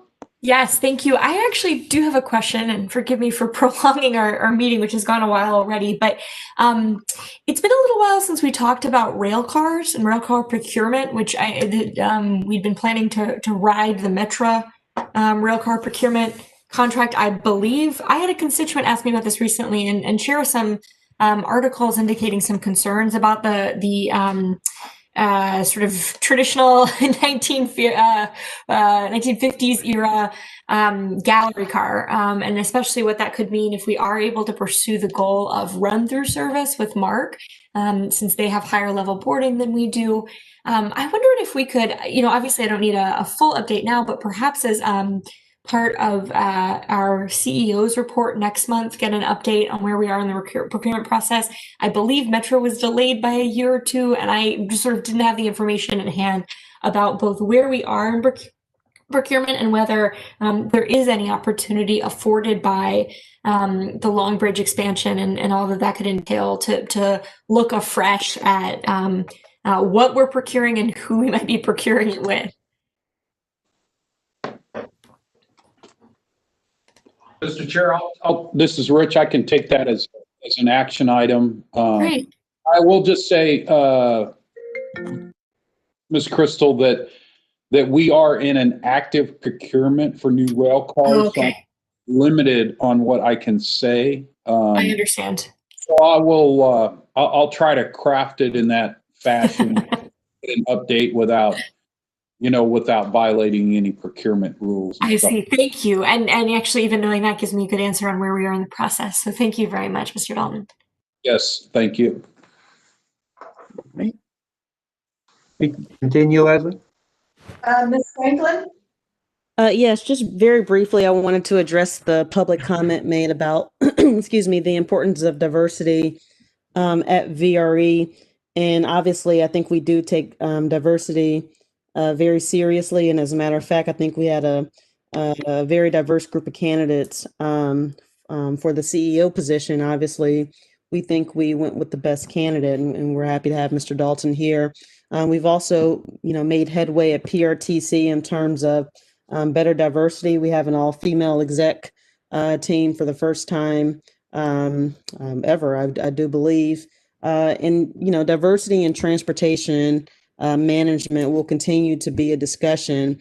And I hope VRE, we can engage more on this topic down the road. So just wanted to acknowledge that. We acknowledge the comment, we acknowledge the issue, and it's something that we'll be working on moving forward. Thank you all. Thank you.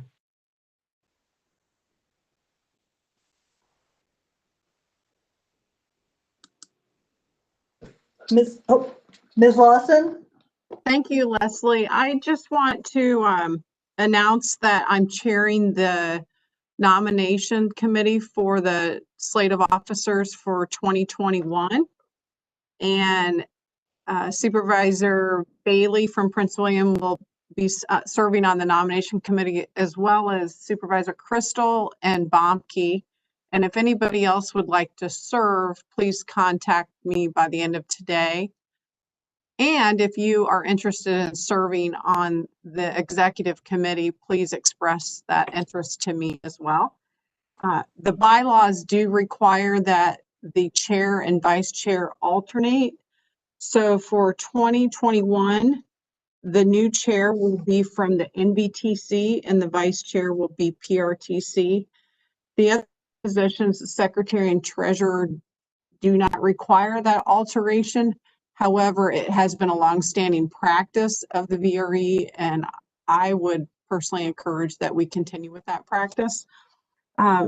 Having said that, I've heard from one operations board member that is interested in serving as treasurer. I haven't heard from anybody else, so this is kind of the last call to express any desire to serve on the executive committee.